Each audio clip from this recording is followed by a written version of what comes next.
अजीत कौर दी कहानी शहर नहीं घोगा। जिस वेले मैं उस चिर विछड़ी धरती ते कदम रखिया, दोपहर ढल रही सी।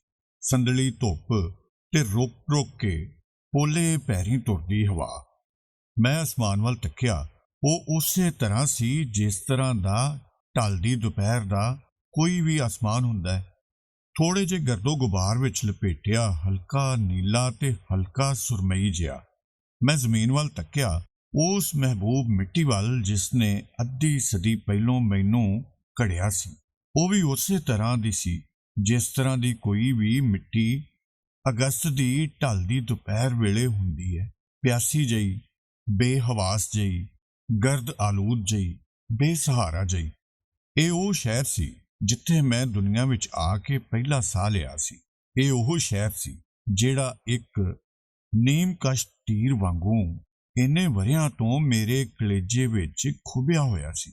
ਇਹ ਉਹ ਸ਼ਹਿਰ ਸੀ ਜਿਹੜਾ ਇੰਨੇ ਸਾਲਾਂ ਤੋਂ ਮੇਰੇ ਚੇਤੇ ਵਿੱਚ ਮਿਸ਼ਰੀ ਵਾਂਗੂ ਘੁਲਿਆ ਹੋਇਆ ਸੀ।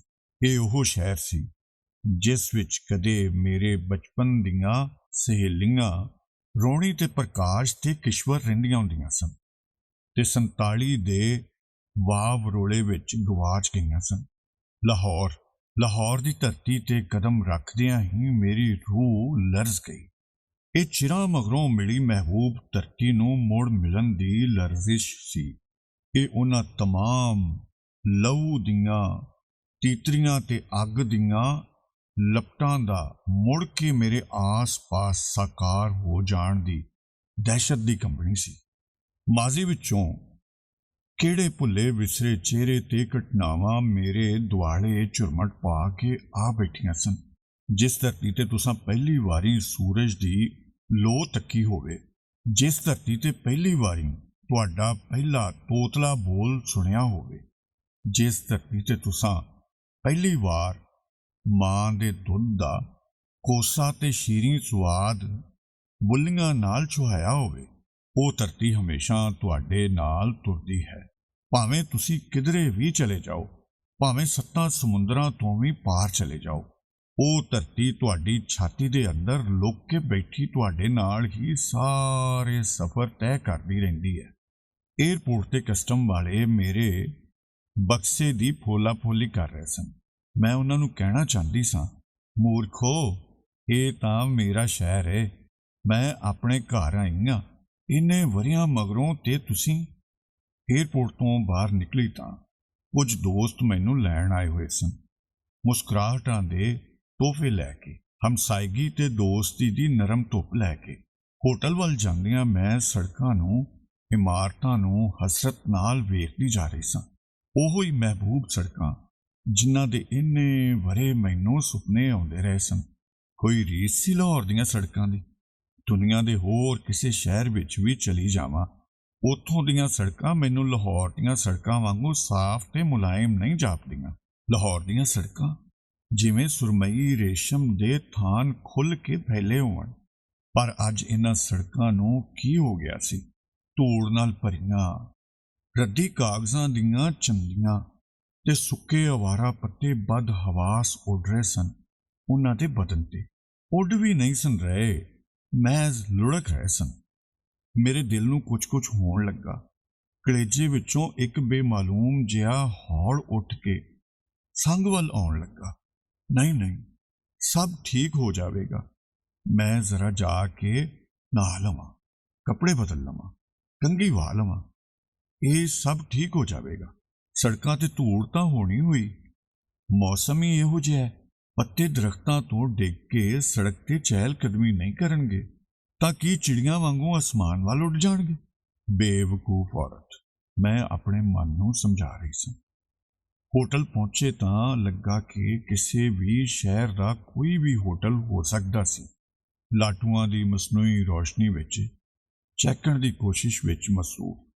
ਰਿਸੈਪਸ਼ਨ ਡੈਸਕ, ਬੈਲ ਬੁਆਏ, ਲਿਫਟ, ਲੱਕ-ਵੱਕ ਕਮਰਾ, ਠੰਡੇ ਪਾਣੀ, ਗਰਮ ਪਾਣੀ ਦੀਆਂ ਟੂਟੀਆਂ, ਮੋਟੇ ਕਾਲੀਨ, ਮੋਟੇ ਪਰਦੇ, ਮੋਟੇ ਬੈੱਡ ਕਵਰ। ਹਰ ਹੋਟਲ ਵਿੱਚ ਇਹੀ ਤਾਂ ਹੁੰਦਾ ਹੈ। ਜੇ ਮੇਰਾ ਕੋਈ ਹੋਟਲ ਹੋਵੇ ਤਾਂ ਮੈਂ ਇਸ ਮੌਸਮ ਵਿੱਚ ਫਰਸ਼ ਨੰਗਾ ਰੱਖਾਂ, ਤਾਂ ਕਿ ਪੈਰਾਂ ਦੀਆਂ ਤਲੀਆਂ ਨੂੰ ਰੱਤਾ ਠਾਰ ਆਵੇ। ਬੈੱਡ ਕਵਰ ਤੇ ਚਾਦਰਾਂ ਸਭ ਸਫੈਦ ਮਲਮਲ ਦੀਆਂ ਵਿਛੀਆਂ, ਜਿਸ ਤਰ੍ਹਾਂ ਦੀ ਕੂਲੀ ਮਲਮਲ ਦੇ ਦੁਪੱਟਿਆਂ ਦੀਆਂ ਮੇਰੀ ਮਾਂ ਤੇ ਮੇਰੀ ਦਾਦੀ ਬੁੱਕਲਾਂ ਮਾਰਦੀਆਂ ਹੁੰਦੀਆਂ ਸਨ। ਪਰ ਹੋਟਲ ਹੀ ਕਿਉਂ, ਮੇਰਾ ਤੇ ਘਰ ਹੀ ਕੋਈ ਨਹੀਂ। ਆਪਣੇ ਬਚਪਨ ਦੇ ਘਰ ਦੇ ਗਲ ਲੱਗ ਕੇ ਪਿਆਰ ਕਰਨ ਤੇ ਰੋਣ ਹੀ ਤਾਂ ਆਈ ਸਾਂ ਮੈਂ ਇੱਥੇ। ਉਂਝ ਉਹ ਘਰ ਕਿਧਰੇ ਗਿਆ ਨਹੀਂ ਸੀ। ਜਿਸ ਨਵੇਂ ਸ਼ਹਿਰ ਵਿੱਚ ਜਾ ਕੇ ਅਸੀਂ ਉਜੜਿਆਂ ਹੋਇਆਂ ਨੇ ਮੁੜ ਕੇ ਵਸਣ ਦੀ ਕੋਸ਼ਿਸ਼ ਕੀਤੀ ਸੀ, ਉਹ ਘਰ ਸਾਡੇ ਨਾਲ ਤੁਰਦਾ ਰਿਹਾ ਸੀ। ਪਹਿਲੋਂ ਸ਼ਿਮਲੇ, ਫਿਰ ਜਲੰਧਰ ਤੇ ਫਿਰ ਆਖਰਕਾਰ ਦਿੱਲੀ ਹੀ ਕਿਉਂ, ਦੁਨੀਆ ਦੇ ਜਿਸ ਕਿਸੇ ਸ਼ਹਿਰ ਵਿੱਚ ਮੈਂ ਗਈ ਸਾਂ ਉਸੇ ਲਾਹੌਰ ਵਾਲੇ ਘਰ ਨੂੰ ਆਪਣੇ ਕਲੇਜੇ ਵਿੱਚ ਚੁੱਕੀ ਫਿਰੀ ਸਾਂ। ਲਾਹੌਰ ਵਾਲਾ ਘਰ, ਲਾਹੌਰ ਦੀਆਂ ਸੜਕਾਂ, ਲਾਹੌਰ ਦਾ ਆਸਮਾਨ, ਸ਼ਾਮ ਵੇਲੇ ਸੁਰਮਈ ਆਸਮਾਨ ਦੇ ਕੈਨਵਸ ਤੇ ਲੀਕਾਂ ਵਾਂਦੀਆਂ ਕਾਵਾਂ ਦੀਆਂ ਡਾਰਾਂ, ਘਰਾਂ ਨੂੰ ਮੁੜਦੇ ਕਾਂ, ਇੱਕੋ ਹੀ ਪਾਸੇ, ਹਮੇਸ਼ਾ ਇੱਕੋ ਹੀ ਪਾਸੇ।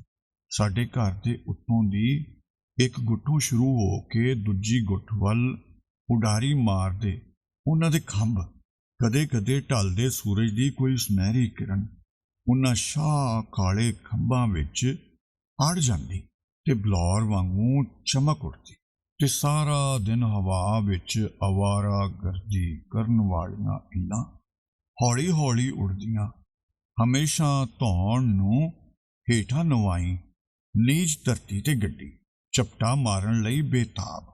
ਪਰ ਕਦੇ ਉਹ ਵੀ ਅਸਮਾਨ ਦੇ ਬੇਕਨਾਰ ਨੀਲੇ ਪਾਣੀਆਂ ਵਿੱਚ ਬੇਨਿਆਜ਼ ਹੋ ਕੇ ਤਾਰੀਆਂ ਲਾਉਂਦੀਆਂ, ਕਦੇ ਖੰਭਾਂ ਨੂੰ ਤੋਲਦੀਆਂ, ਕਦੇ ਡੁੱਬਦੀਆਂ ਉੱਭਰਦੀਆਂ।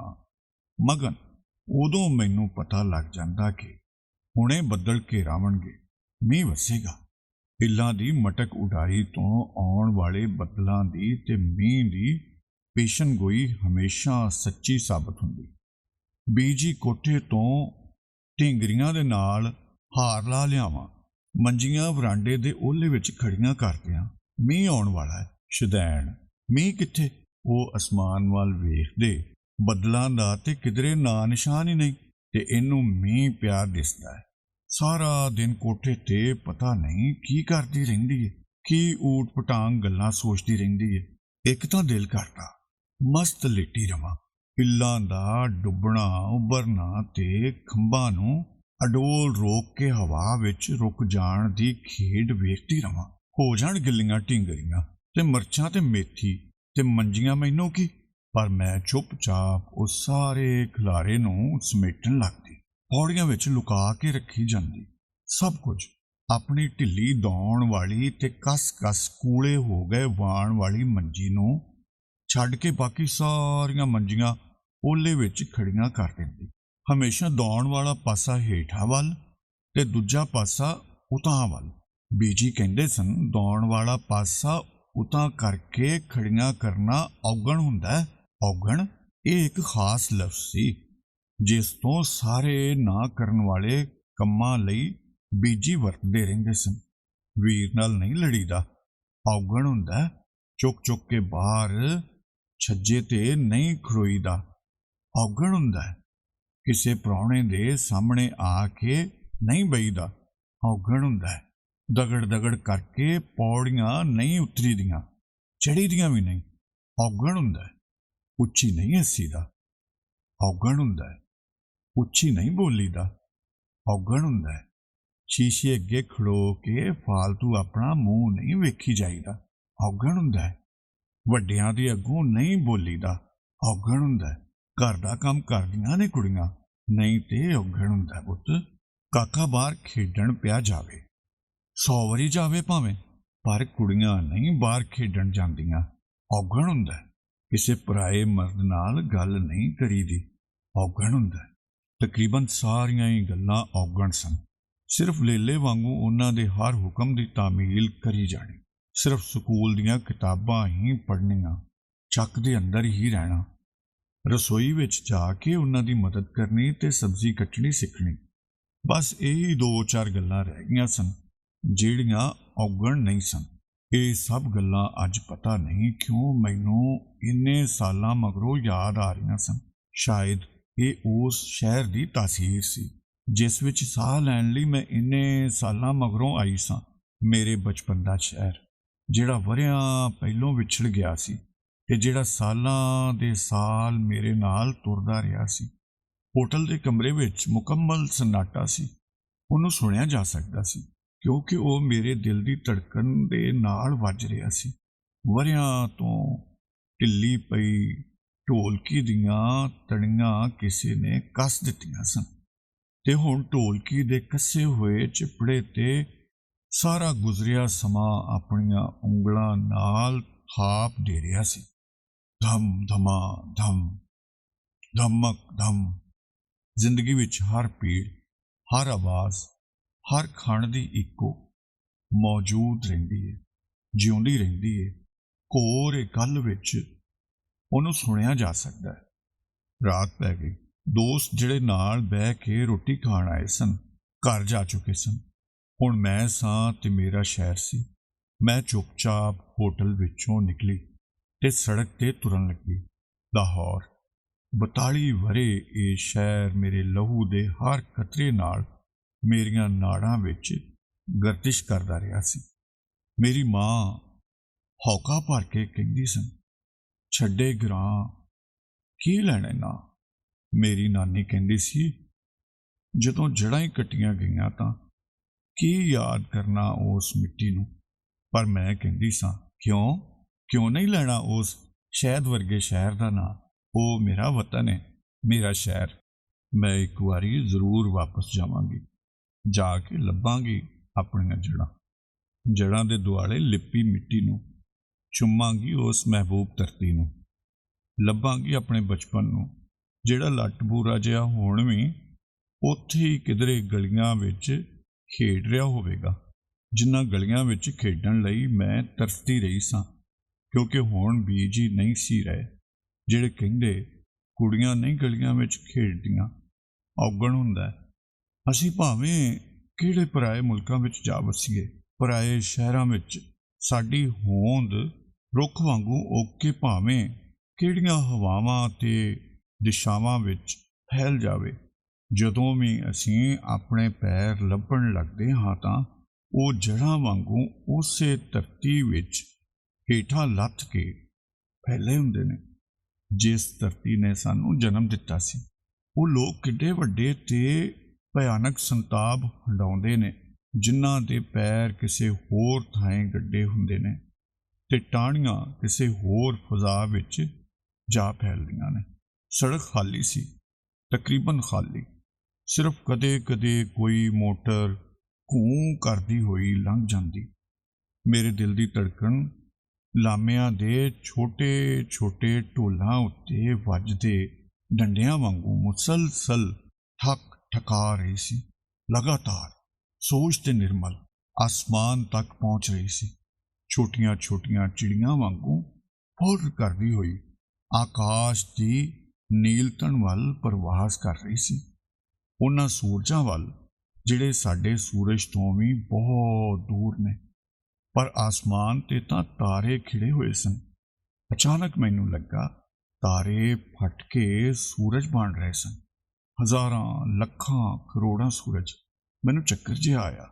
ਸ਼ਾਇਦ ਮੈਂ ਬਹੁਤ ਥੱਕ ਗਈ ਸਾਂ ਸਫ਼ਰ ਨਾਲ, ਜਜ਼ਬੇ ਦੀ ਸ਼ਿੱਦਤ ਨਾਲ, ਸੁਪਨਿਆਂ ਦੀ ਗੰਢੜੀ ਦੇ ਭਾਰ ਨਾਲ। ਮੈਂ ਵਾਪਸ ਹੋਟਲ ਆ ਗਈ। ਅਗਲਾ ਦਿਨ ਉਸ ਕਾਨਫਰੰਸ ਵਿੱਚ ਲੰਘ ਗਿਆ ਜਿਸ ਵਿੱਚ ਪਰਚਾ ਪੜ੍ਹਨ ਲਈ ਮੈਨੂੰ ਲਾਹੌਰ ਵਾਲਿਆਂ ਨੇ ਸੱਦਾ ਭੇਜਿਆ ਸੀ। ਕਈ ਨਵੇਂ ਦੋਸਤ ਬਣੇ, ਕਾਰਡ, ਪਤੇ, ਫੋਨ ਨੰਬਰ ਦਿੱਤੇ ਲੈ ਜਾ ਰਹੇ ਸਨ। ਪਰ ਮੇਰੀ ਕਿਸ਼ਵਰ ਕਿੱਥੇ ਸੀ? ਰੋਹਣੀ ਤੇ ਪ੍ਰਕਾਸ਼ ਤਾਂ ਝੱਖੜ ਵਿੱਚ ਉੱਡਦੀਆਂ ਤਿਤਲੀਆਂ ਵਾਂਗੂ ਗਵਾਚ ਚੁੱਕੀਆਂ ਸਨ। ਉਹ ਤਾਂ ਇਸ ਸ਼ਹਿਰ ਵਿੱਚ ਹੋ ਹੀ ਨਹੀਂ ਸਕਦੀਆਂ। ਉਹਨਾਂ ਕੋਲੋਂ ਵੀ ਉਹਨਾਂ ਦੇ ਬਚਪਨ ਦਾ ਇਹ ਸ਼ਹਿਰ ਵਿਛੜਿਆ ਹੋਇਆ ਸੀ। ਪਰ ਕਿਸ਼ਵਰ ਤਾਂ ਇੱਥੇ ਹੀ ਕਿਧਰੇ ਹੋਵੇਗੀ। ਕਿੱਥੇ? ਬਾਹਰੋਂ ਮੈਂ ਲੁਕਾਈ ਨੂੰ ਹੱਸ ਕੇ ਮਿਲਦੀ ਰਹੀ, ਲੋਕਾਂ ਦੇ ਲੈਕਚਰ ਸੁਣਦੀ ਰਹੀ। ਮੇਰਾ ਪਰਚਾ ਵੀ ਲੋਕਾਂ ਨੇ ਸੁਣ ਲਿਆ। ਰੋਟੀ ਖਾਧੀ ਗਈ, ਚਾਹ ਪੀਤੀ ਗਈ, ਯਾਨੀ ਜੋ ਕੁਝ ਵੀ ਜ਼ਾਹਿਰੀ ਤੌਰ ਤੇ ਹੋਣਾ ਚਾਹੀਦਾ ਸੀ ਹੁੰਦਾ ਜਾ ਰਿਹਾ ਸੀ। ਪਰ ਮਨ ਵਿੱਚ ਇੱਕ ਅਜੀਬ ਘੇਰਾ ਘੇਰੀ ਸੀ, ਇੱਕ ਅਜੀਬ ਧੁੜਕੂ ਜਿਹਾ ਸੀ, ਇੱਕ ਅਜੀਬ ਉਥਲ ਪੁਥਲ ਜਿਹੀ ਸੀ। ਗਹਿਰੇ ਸਮੁੰਦਰਾਂ ਦਾ ਸੰਭਲਿਆ ਜਿਹਾ ਸ਼ੋਰ, ਫੜਫੜਾਉਂਦੀ ਹੋਈ ਇੱਕ ਬੇਚੈਨੀ ਜਿਹੀ। ਇੱਕ ਪੂਰੀ ਸ਼ਾਮ, ਪੂਰੀ ਰਾਤ ਤੇ ਪੂਰਾ ਦਿਨ ਗੁਜ਼ਰ ਗਿਆ ਸੀ ਤੇ ਮੈਂ ਹਾਲੇ ਤੱਕ ਆਪਣੇ ਘਰ ਨਹੀਂ ਸਾਂ ਗਈ। ਅਜੀਬ ਗੱਲ ਹੈ ਨਾ, ਕਦੇ ਕਦੇ ਬਹੁਤ ਬੇਚੈਨੀ ਨਾਲ ਅਸੀਂ ਜਿਸ ਮੁਲਾਕਾਤ ਦਾ ਇੰਤਜ਼ਾਰ ਕਰਦੇ ਹਾਂ ਉਹਦੇ ਤੋਂ ਰੱਤਾ ਰੱਤਾ ਤਰਿੰਦੇ ਵੀ ਰਹਿੰਦੇ ਹਾਂ। ਇੱਕ ਅਣਜਾਣ ਜਿਹਾ ਖੌਫ ਗੁੱਛਾ ਮੁੱਛਾ ਹੋ ਕੇ ਮਨ ਦੇ ਕਿਸੇ ਕੋਨੇ ਵਿੱਚ ਦਬਕਿਆ ਰਹਿੰਦਾ ਹੈ, ਸਹਿਮੇ ਹੋਏ ਖਰਗੋਸ਼ ਵਾਂਗੂ। ਇਹ ਖੌਫ ਸ਼ਾਇਦ ਸੁਪਨਿਆਂ ਦੇ ਕਤਲ ਹੋਣ ਦਾ ਖੌਫ ਹੁੰਦਾ ਹੈ। ਜੇ ਸੁਪਨੇ ਨੂੰ ਤੁਸੀਂ ਚੂਜ਼ੇ ਵਾਂਗੂ ਸਾਲ 2 ਸਾਲ ਆਪਣੀ ਛਾਤੀ ਦੇ ਅੰਦਰ ਲੁਕਾਈ ਫਿਰਦੇ ਹੋ, ਉਹਦੇ ਜ਼ਿਬਾ ਹੋ ਜਾਣ ਦਾ ਖੌਫ। ਮਨ ਦੀ ਕਿਸੇ ਅੰਦਰਲੀ ਗੁੱਟ ਵਿੱਚ ਇੱਕ ਅਹਿਸਾਸ ਜਾਗਦਾ ਰਹਿੰਦਾ ਹੈ ਕਿ ਪੁਲਾਂ ਹੇਠੋਂ ਲੰਘਦਾ ਪਾਣੀ ਕਦੇ ਵੀ ਉਹ ਪਾਣੀ ਨਹੀਂ ਹੋ ਸਕਦਾ ਜਿਹੜਾ 42 ਵਰ੍ਹੇ ਪਹਿਲੋਂ ਪੁਲਾਂ ਹੇਠੋਂ ਲੰਘਦਾ ਰਿਹਾ ਸੀ। ਜ਼ਿੰਦਗੀ ਤੇ ਮੌਤ ਇੱਕੋ ਵੇਲੇ ਨਾਲ ਨਾਲ ਟੁਰ ਪਈਆਂ ਨੇ। ਤੁਸੀਂ ਲਹਿਰ ਨੂੰ ਫੜ ਸਕਦੇ ਹੋ, ਹੁਣੇ ਹੈ ਤੇ ਹੁਣੇ ਨਹੀਂ। ਹੋ ਗਈ ਇੱਕ ਰੁਸ਼ਨਾਏ ਪਲ ਵੱਲ ਆਉਂਦੀ ਲਹਿਰ, ਚਮਕਦੀ, ਚਿਲਮਲਾਉਂਦੀ ਤੇ ਉਸ ਪਲ ਤੋਂ ਦੂਰ ਜਾਂਦੀ ਹੋਈ ਲਹਿਰ, ਉਦਾਸ, ਗਮਗੀਨ, ਮਟ ਮੈਲੀ ਰੌਸ਼ਨੀ ਦੀ ਚੋਂਦ ਤੇ ਲਿਸ਼ਕਾਰ ਤੋਂ ਸੱਖਣੀ। ਕੀ ਤੁਸੀਂ ਉਸ ਰੁਸ਼ਨਾਏ ਪਲ ਨੂੰ ਫੜ ਸਕਦੇ ਹੋ ਜਿਹੜਾ ਹੁਣੇ ਹੈ ਤੇ ਹੁਣੇ ਨਹੀਂ? ਮਨੁੱਖ ਨਾਲ ਕੁਦਰਤ ਦਾ ਸਭ ਤੋਂ ਵੱਡਾ ਧੋਖਾ ਇਹ ਨਹੀਂ ਕਿ ਇੱਕ ਦਿਨ ਮੌਤ ਆਏਗੀ ਤੇ ਉਹਨੂੰ ਤਮਾਮ ਸੁਪਨਿਆਂ ਤੇ ਆਸਾਂ ਤੇ ਇੱਛਾਵਾਂ ਤੇ ਆਕਾਂਸ਼ਾਵਾਂ ਸਮੇਤ ਕੂੜੇ ਵਾਂਗੂ ਪੂੰਝ ਕੇ ਲੈ ਜਾਵੇਗੀ। ਉਹਦੇ ਜਿਸਮ ਨੂੰ, ਉਹਦੀ ਕਾਇਆ ਨੂੰ ਵੀ, ਜਿਸ ਨੂੰ ਉਹ ਆਪਣੀ ਹੋਂਦ ਸਮਝਦਾ ਰਿਹਾ ਸੀ ਤੇ ਉਹਨੂੰ ਸਵਾਰਨ ਵਿੱਚ, ਕੱਜਣ ਵਿੱਚ, ਆਰਾਮ ਦੇਣ ਵਿੱਚ ਇੰਨੀ ਮਿਹਨਤ ਖਰਚ ਕਰਦਾ ਰਿਹਾ ਸੀ। ਮਿਹਨਤ ਤੇ ਸਮਾਂ, ਵਕਤ ਜਿਹੜਾ ਭੁਰ ਭੁਰਾ ਕੇ ਰੇਤ ਵਾਂਗੂ ਉਂਗਲਾਂ ਦੀਆਂ ਵਿਰਲਾਂ ਵਿੱਚੋਂ ਕਿਰਦਾ ਜਾਂਦਾ ਹੈ।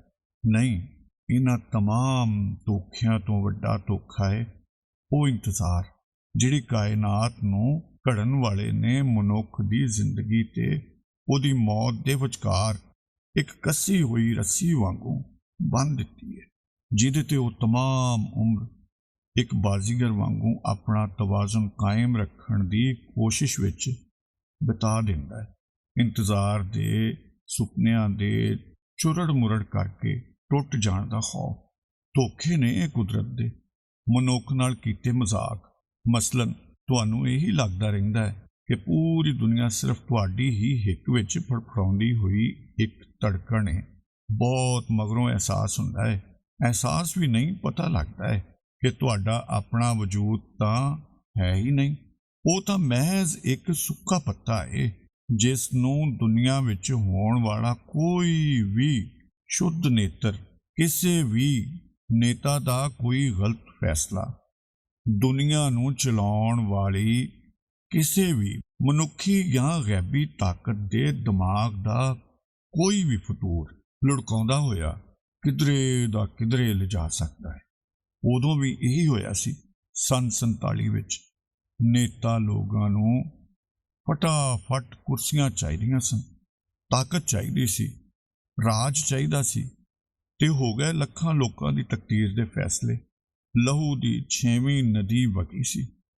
ਉਦੋਂ 5 ਦਰਿਆਵਾਂ ਦੀ ਧਰਤੀ ਤੇ ਲੱਖਾਂ ਲਾਸ਼ਾਂ ਦੀ ਸੜਾਂਦ ਤੇ ਲੱਖਾਂ ਲੋਕ ਘਰੋਂ ਬੇਘਰ ਹੋ ਕੇ ਦਰ-ਦਰ ਭਟਕਣ ਲਈ ਛੱਡ ਦਿੱਤੇ ਗਏ ਸਨ। ਜੜੋਂ ਵੱਡੇ ਰੁੱਖ। ਇਹ ਤਾਂ ਉਹਨਾਂ ਦਾ ਹੀ ਦਮਖਮ ਸੀ ਕਿ ਜੜ੍ਹਾਂ ਨੂੰ ਕਿਸੇ ਹੋਰ ਮਿੱਟੀ ਵਿੱਚ ਛੱਡ ਕੇ ਉਹ ਪਰਾਈਆਂ ਹਵਾਵਾਂ ਤੇ ਫਜ਼ਾਵਾਂ ਵਿੱਚ ਫੈਲਣ ਲੱਗ ਪਏ ਸਨ। ਅਜੀਬ ਚੀਜ਼ ਨੇ ਮਨੁੱਖ ਵੀ, ਜੜ੍ਹਾਂ ਕਿਸੇ ਹੋਰ ਧਰਤੀ ਵਿੱਚ ਤੇ ਟਾਹਣੀਆਂ ਕਿਸੇ ਹੋਰ ਧਰਤੀ ਦੇ ਅਸਮਾਨ ਦੇ ਹੇਠਾਂ। ਕਾਨਫਰੰਸ ਤੋਂ ਮਗਰੋਂ ਹੋਣ ਵਾਲੇ ਮੁਸ਼ਾਇਰੇ ਵਿੱਚ ਮੈਂ ਇਹੀ ਸਭ ਸੋਚਦੀ ਰਹੀ। ਵਾਪਸ ਹੋਟਲ ਛੱਡਣ ਆਏ ਮੇਜ਼ਬਾਨ ਨੂੰ ਮੈਂ ਪੁੱਛਿਆ, ਲਾਰੈਂਸ ਗਾਰਡਨ ਕਿੱਥੇ ਵੇ? ਉਹ ਹੱਸਿਆ, ਇਹੀ ਤੇ ਹੈ ਲਾਰੈਂਸ ਗਾਰਡਨ। ਲਾਰੈਂਸ ਗਾਰਡਨ ਵਾਲੀ ਸੜਕ ਤੇ ਹੀ ਤਾਂ ਹੋਟਲ ਹੈ ਤੇਰਾ। ਵਾਕਈ? ਤਾਂ ਰਾਤੀ ਮੈਂ ਲਾਰੈਂਸ ਗਾਰਡਨ ਦੀ ਵੱਖੀ ਦੇ ਨਾਲ ਲੱਗੀ ਸੜਕ ਤੇ ਹੀ ਘੁੰਮਦੀ ਰਹੀ ਸਾਂ। ਪਰ ਇਹ ਕਿਸ ਤਰ੍ਹਾਂ ਹੋ ਸਕਦਾ ਹੈ? ਉਸ ਸੜਕ ਤੇ ਤਾਂ ਜੁਗਨੂ ਹੋਇਆ ਕਰਦੇ ਸਨ, ਨਿੱਕੀਆਂ ਨਿੱਕੀਆਂ ਲਾਟਾਂ ਨੂੰ ਢਿੱਡ ਵਿੱਚ ਛੁਪਾਈ, ਝਾੜੀਆਂ ਵਿੱਚ ਘਾਹ ਵਿੱਚ ਉੱਡਦੇ ਫਿਰਦੇ ਸਨ। ਉਹਨਾਂ ਨੂੰ ਅਡੋਲ ਫੜ ਕੇ ਮੈਂ ਚੁੰਨੀ ਦੇ ਪੱਲੇ ਵਿੱਚ ਇਕੱਠੇ ਕਰ ਲੈਂਦੀ ਹੁੰਦੀ ਸੀ। ਲੱਗਦਾ ਹੁੰਦਾ ਸੀ ਜਿਵੇਂ ਤਾਰਿਆਂ ਦੀ ਲੱਪ ਚੁੰਨੀ ਦੇ ਪੱਲੇ ਵਿੱਚ ਟਿਮਟਮਾ ਰਹੀ ਹੋਵੇ। ਫਿਰ ਉਹਨਾਂ ਨੂੰ ਉੱਥੇ ਹੀ ਝਾੜੀਆਂ ਵਿੱਚ ਆਜ਼ਾਦ ਕਰ ਦੇਣ ਨਾਲ ਕਿੰਨਾ ਸਕੂਨ ਮਿਲਦਾ ਸੀ। ਉਹ ਸਾਰੇ ਟਟੈਣੇ ਕਿੱਥੇ ਗਏ? ਕਿੱਥੇ ਗਏ ਮੇਰੇ ਤਾਰਿਆਂ ਵਾਂਗੂ ਟਿਮ ਟਿਮ ਕਰਦੇ ਜੁਗਨੂ? ਲੱਭਾਂਗੀ, ਅੱਜ ਰਾਤੀ ਲੱਭਾਂਗੀ ਉਹਨਾਂ ਨੂੰ। ਮੈਂ ਫੈਸਲਾ ਕੀਤਾ। ਰਾਤੀ ਫਿਰ ਮੈਂ ਉਸੇ ਸੜਕ ਤੇ ਨਿਕਲ ਤੁਰੀ, ਲਾਰੈਂਸ ਗਾਰਡਨ ਦੇ ਅੰਦਰ ਵੱਲ ਜਿਹੜੀ ਛੋਟੀ ਸੜਕ ਜਾਂਦੀ ਸੀ ਉਹਦੇ ਤੇ ਤੁਰਨ ਲੱਗੀ। ਹਨੇਰੇ ਵਿੱਚ ਆਸ-ਪਾਸ ਉੱਗੇ ਦਰਖਤ ਬਹੁਤ ਉਦਾਸ ਜਾਪ ਰਹੇ ਸਨ।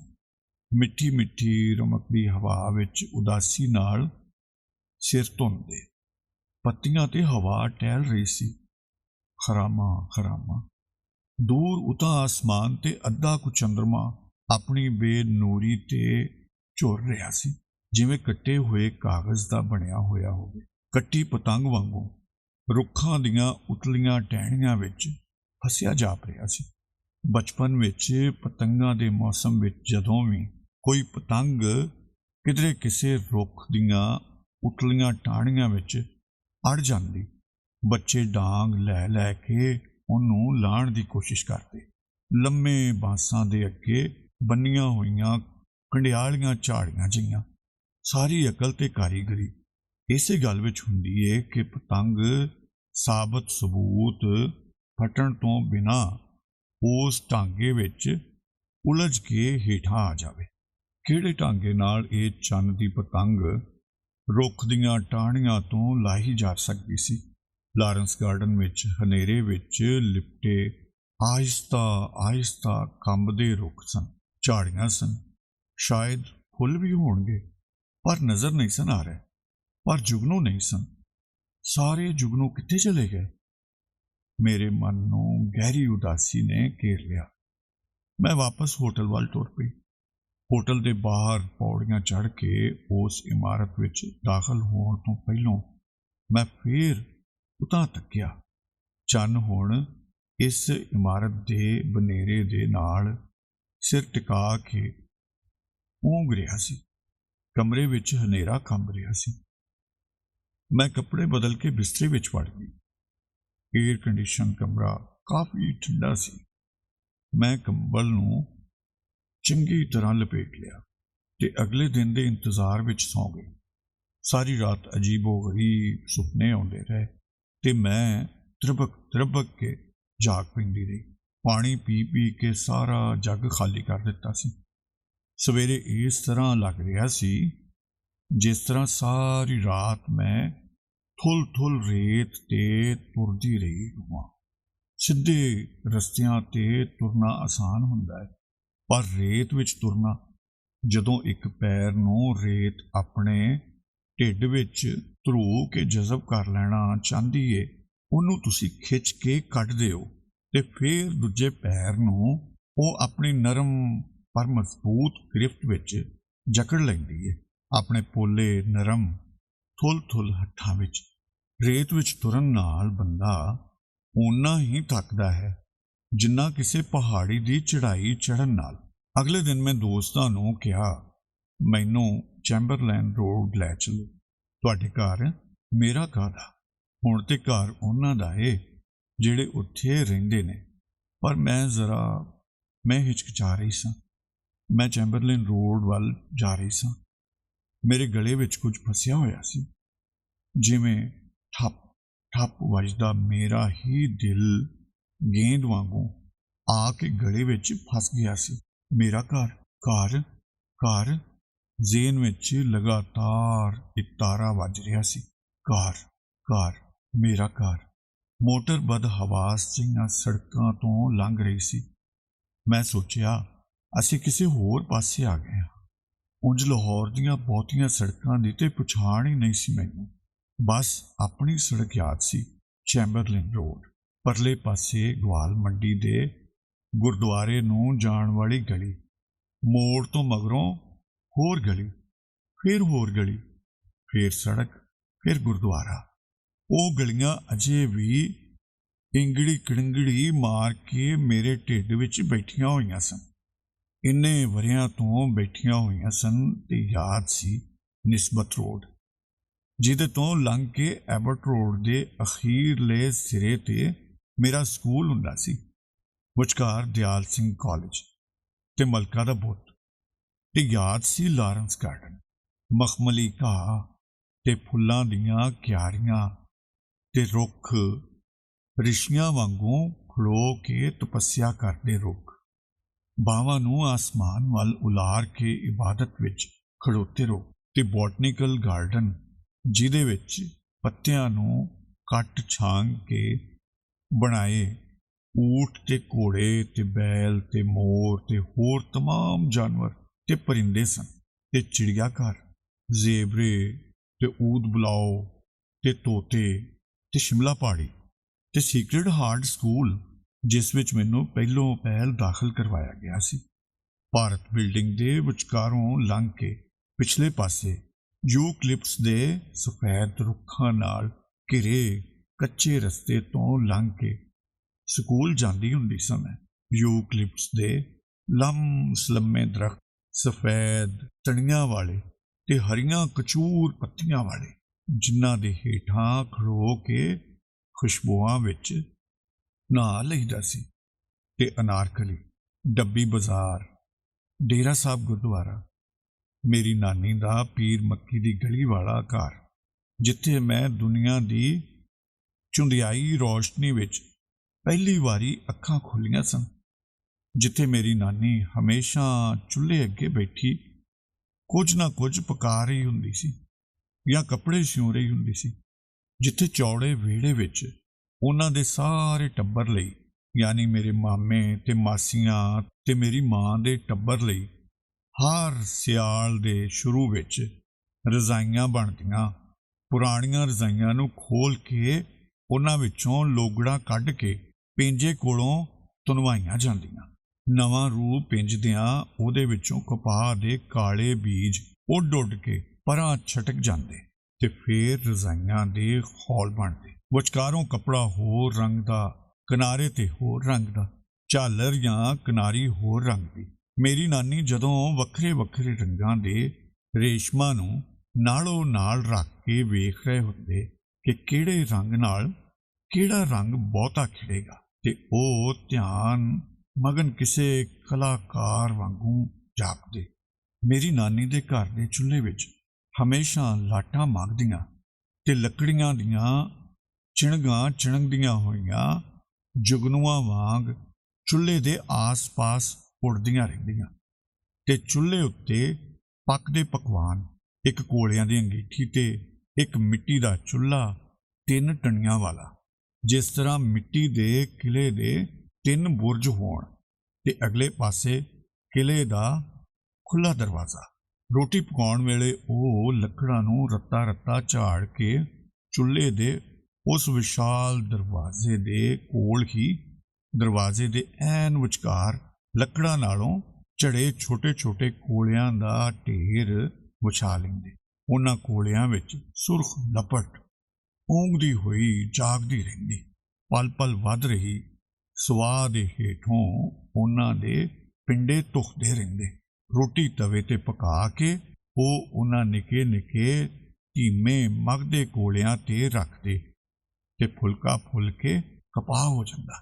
ਦੋਹੀਂ ਪਾਸੀਂ ਕਥਈ ਰੰਗ ਦੇ ਫੁੱਲਾਂ ਵਾਲਾ ਫੁਲਕਾ। ਫੁਲਕੇ ਦੇ ਫੁੱਲਣ ਦੇ ਨਾਲ ਹੀ ਭਾਬੀ ਜੀ, ਯਾਨੀ ਮੇਰੀ ਨਾਨੀ ਦੇ ਚਿਹਰੇ ਦੀ ਇੱਕ ਸੇਕਿਆ ਹੋਇਆ ਇਤਮਾਨ, ਸ਼ਾਂਤੀ ਉੱਭਰ ਆਉਂਦੀ। ਫੁਲਕੇ ਦੇ ਉੱਤੇ ਉਹ ਮੱਖਣ ਦੀ ਇੱਕ ਛੋਟੀ ਜਿਹੀ ਪੇੜੀ ਰੱਖਦੇ, ਤੇ ਫੇਰ ਉਸ ਫੁਲਕੇ ਨੂੰ ਤਲੀ ਵਿੱਚ ਚੂਜ਼ੇ ਵਾਂਗੂ ਦਬਾ ਕੇ ਗੋਲ ਕਰ ਦਿੰਦੇ। ਉਹਦੇ ਢਿੱਡ ਵਿੱਚ ਪਿਘਲਦਾ ਹੋਇਆ ਮੱਖਣ ਛੁਪਿਆ ਰਹਿੰਦਾ। ਭਾਬੀ ਜੀ ਦੇ ਚਿਹਰੇ ਦੀ ਸੇਕੀ ਹੋਈ ਸ਼ਾਂਤੀ ਬੂੰਦ ਬੂੰਦ ਪੰਘਰਦੀ।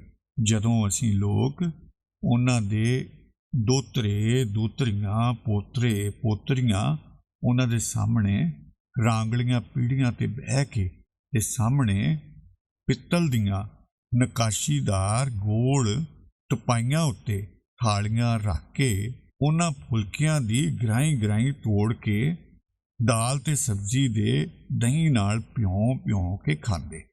ਚੁੱਲ੍ਹੇ ਵੀ ਕੀ ਚੀਜ਼ ਸਨ, ਇਲਾਹੀ ਚੁੱਲ੍ਹੇ। ਜੋ ਮਰਜ਼ੀ ਏ ਉਹਨਾਂ ਤੇ ਪਕਾ ਲਵੋ, ਸੇਕ ਜਿੰਨਾ ਮਰਜ਼ੀ ਏ ਵਧਾ ਘਟਾ ਲਵੋ। ਠੰਡ ਦੇ ਦਿਨ ਹੋਣ ਤਾਂ ਚੁੱਲ੍ਹੇ ਦੇ ਕੋਲ ਬਹਿ ਕੇ ਨਿੱਘੇ ਹੋ ਜਾਓ।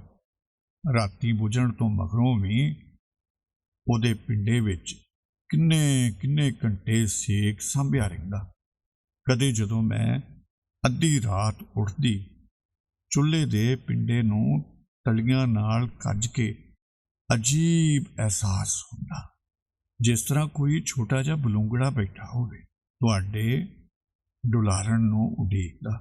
ਉਂਝ ਰਾਤੀ ਚੁੱਲ੍ਹੇ ਦੀ ਭੁੱਬਲ ਵਿੱਚ ਤੇ ਬਚੇ ਖੁਚੇ ਕੋਲਿਆਂ ਵਿੱਚ 2-4 ਪਾਥੀਆਂ ਭੰਨ ਕੇ ਰੱਖ ਦਿੱਤੀਆਂ ਜਾਂਦੀਆਂ ਤੇ ਉੱਤੇ ਚੜ੍ਹਾ ਦਿੱਤੀਆਂ ਜਾਂਦੀਆਂ ਸਰੋਂ ਦੇ ਸਾਗ ਦੀਆਂ ਜਾਂ ਮਾਂਹ ਦੀ ਦਾਲ ਦੀਆਂ ਕਾੜਨੀਆਂ। ਸਵੇਰੇ ਉਸ ਸਾਗ ਤੇ ਦਾਲ ਵਿੱਚੋਂ ਉਹਨਾਂ ਤਮਾਮ ਜੰਗਲਾਂ ਦੀ ਮਹਿਕ ਆਉਂਦੀ ਜਿੱਥੋਂ ਦੀਆਂ ਲੱਕੜਾਂ ਦੀ ਭੁੱਬਲ ਉੱਤੇ ਉਹ ਰਾਤ ਭਰ ਰਿੱਝਦੇ ਰਹੇ ਸਨ ਤੇ ਚੱਕ ਤੇ ਚੜੀ ਤੇ ਗੋਇਆਂ ਦੀ ਧੂਣੀ ਵਿੱਚ ਪਕਾਈ ਉਸ ਮਿੱਟੀ ਦੀ ਮਹਿਕ ਵੀ ਆਉਂਦੀ ਸੀ ਸਾਗ ਤੇ ਦਾਲ ਵਿੱਚੋਂ, ਜਿਸ ਦੀ ਆਗੋਸ਼ ਵਿੱਚ ਉਹ ਸਾਗ ਤੇ ਦਾਲ ਸਾਰੀ ਰਾਤ ਵਲੇਟੇ ਰਹੇ ਸਨ। ਇਲਾਹੀ ਮਿੱਟੀ ਦੀ ਇਲਾਹੀ ਖੁਸ਼ਬੂ, ਮੇਰੇ ਲਾਹੌਰ ਸ਼ਹਿਰ ਦੀ ਮਿੱਟੀ।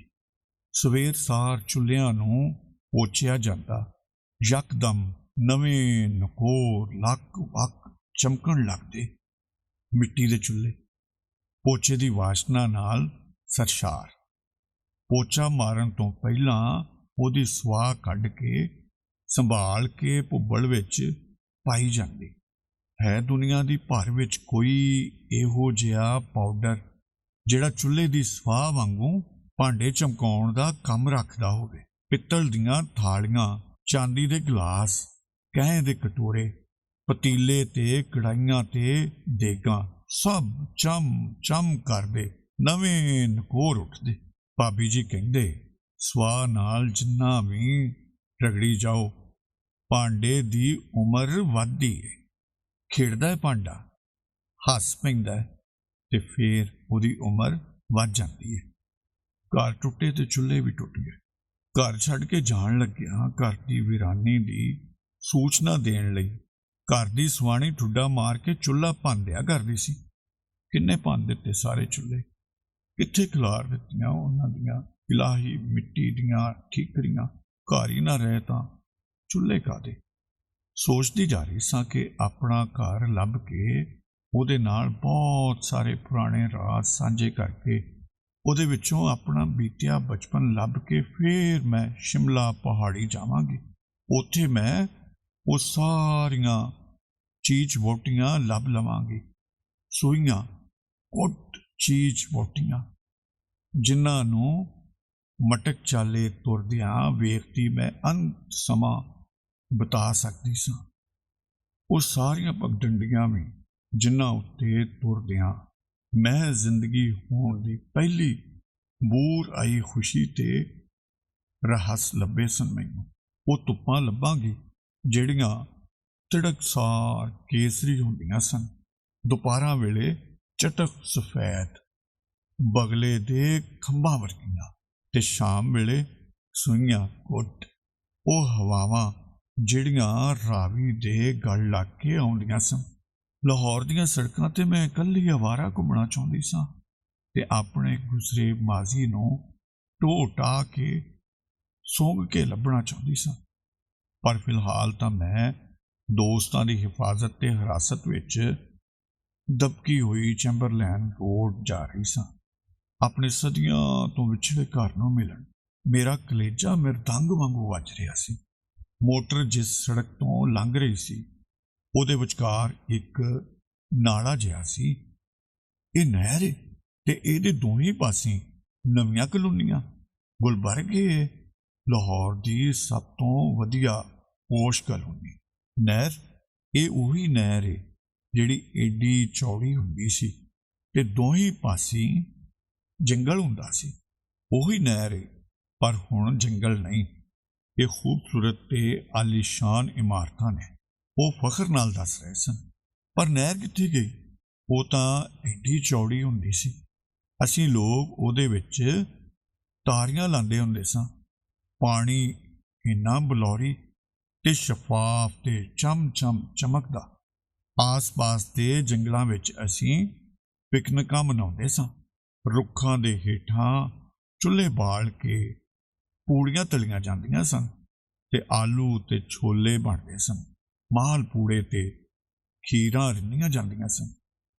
ਮਗਰੋਂ ਨਿੱਕੇ-ਨਿੱਕੇ ਕਾਗਜ਼, ਸਾਰੀ ਸਵਾਹ ਤੇ ਗੋਲੇ ਤੇ ਹੋਰ ਸਾਰਾ ਖਲਾਰ ਚੁਣ ਕੇ ਬਾਲਟੀਆਂ ਵਿੱਚ ਭਰ ਲਈਦਾ ਸੀ ਤਾਂ ਕਿ ਉੱਡ ਕੇ ਨਹਿਰ ਦੇ ਬਲੌਰੀ ਪਾਣੀ ਵਿੱਚ ਨਾ ਜਾ ਡਿੱਗੇ। ਇਹ ਕੂੜਾ ਕਬਾੜ।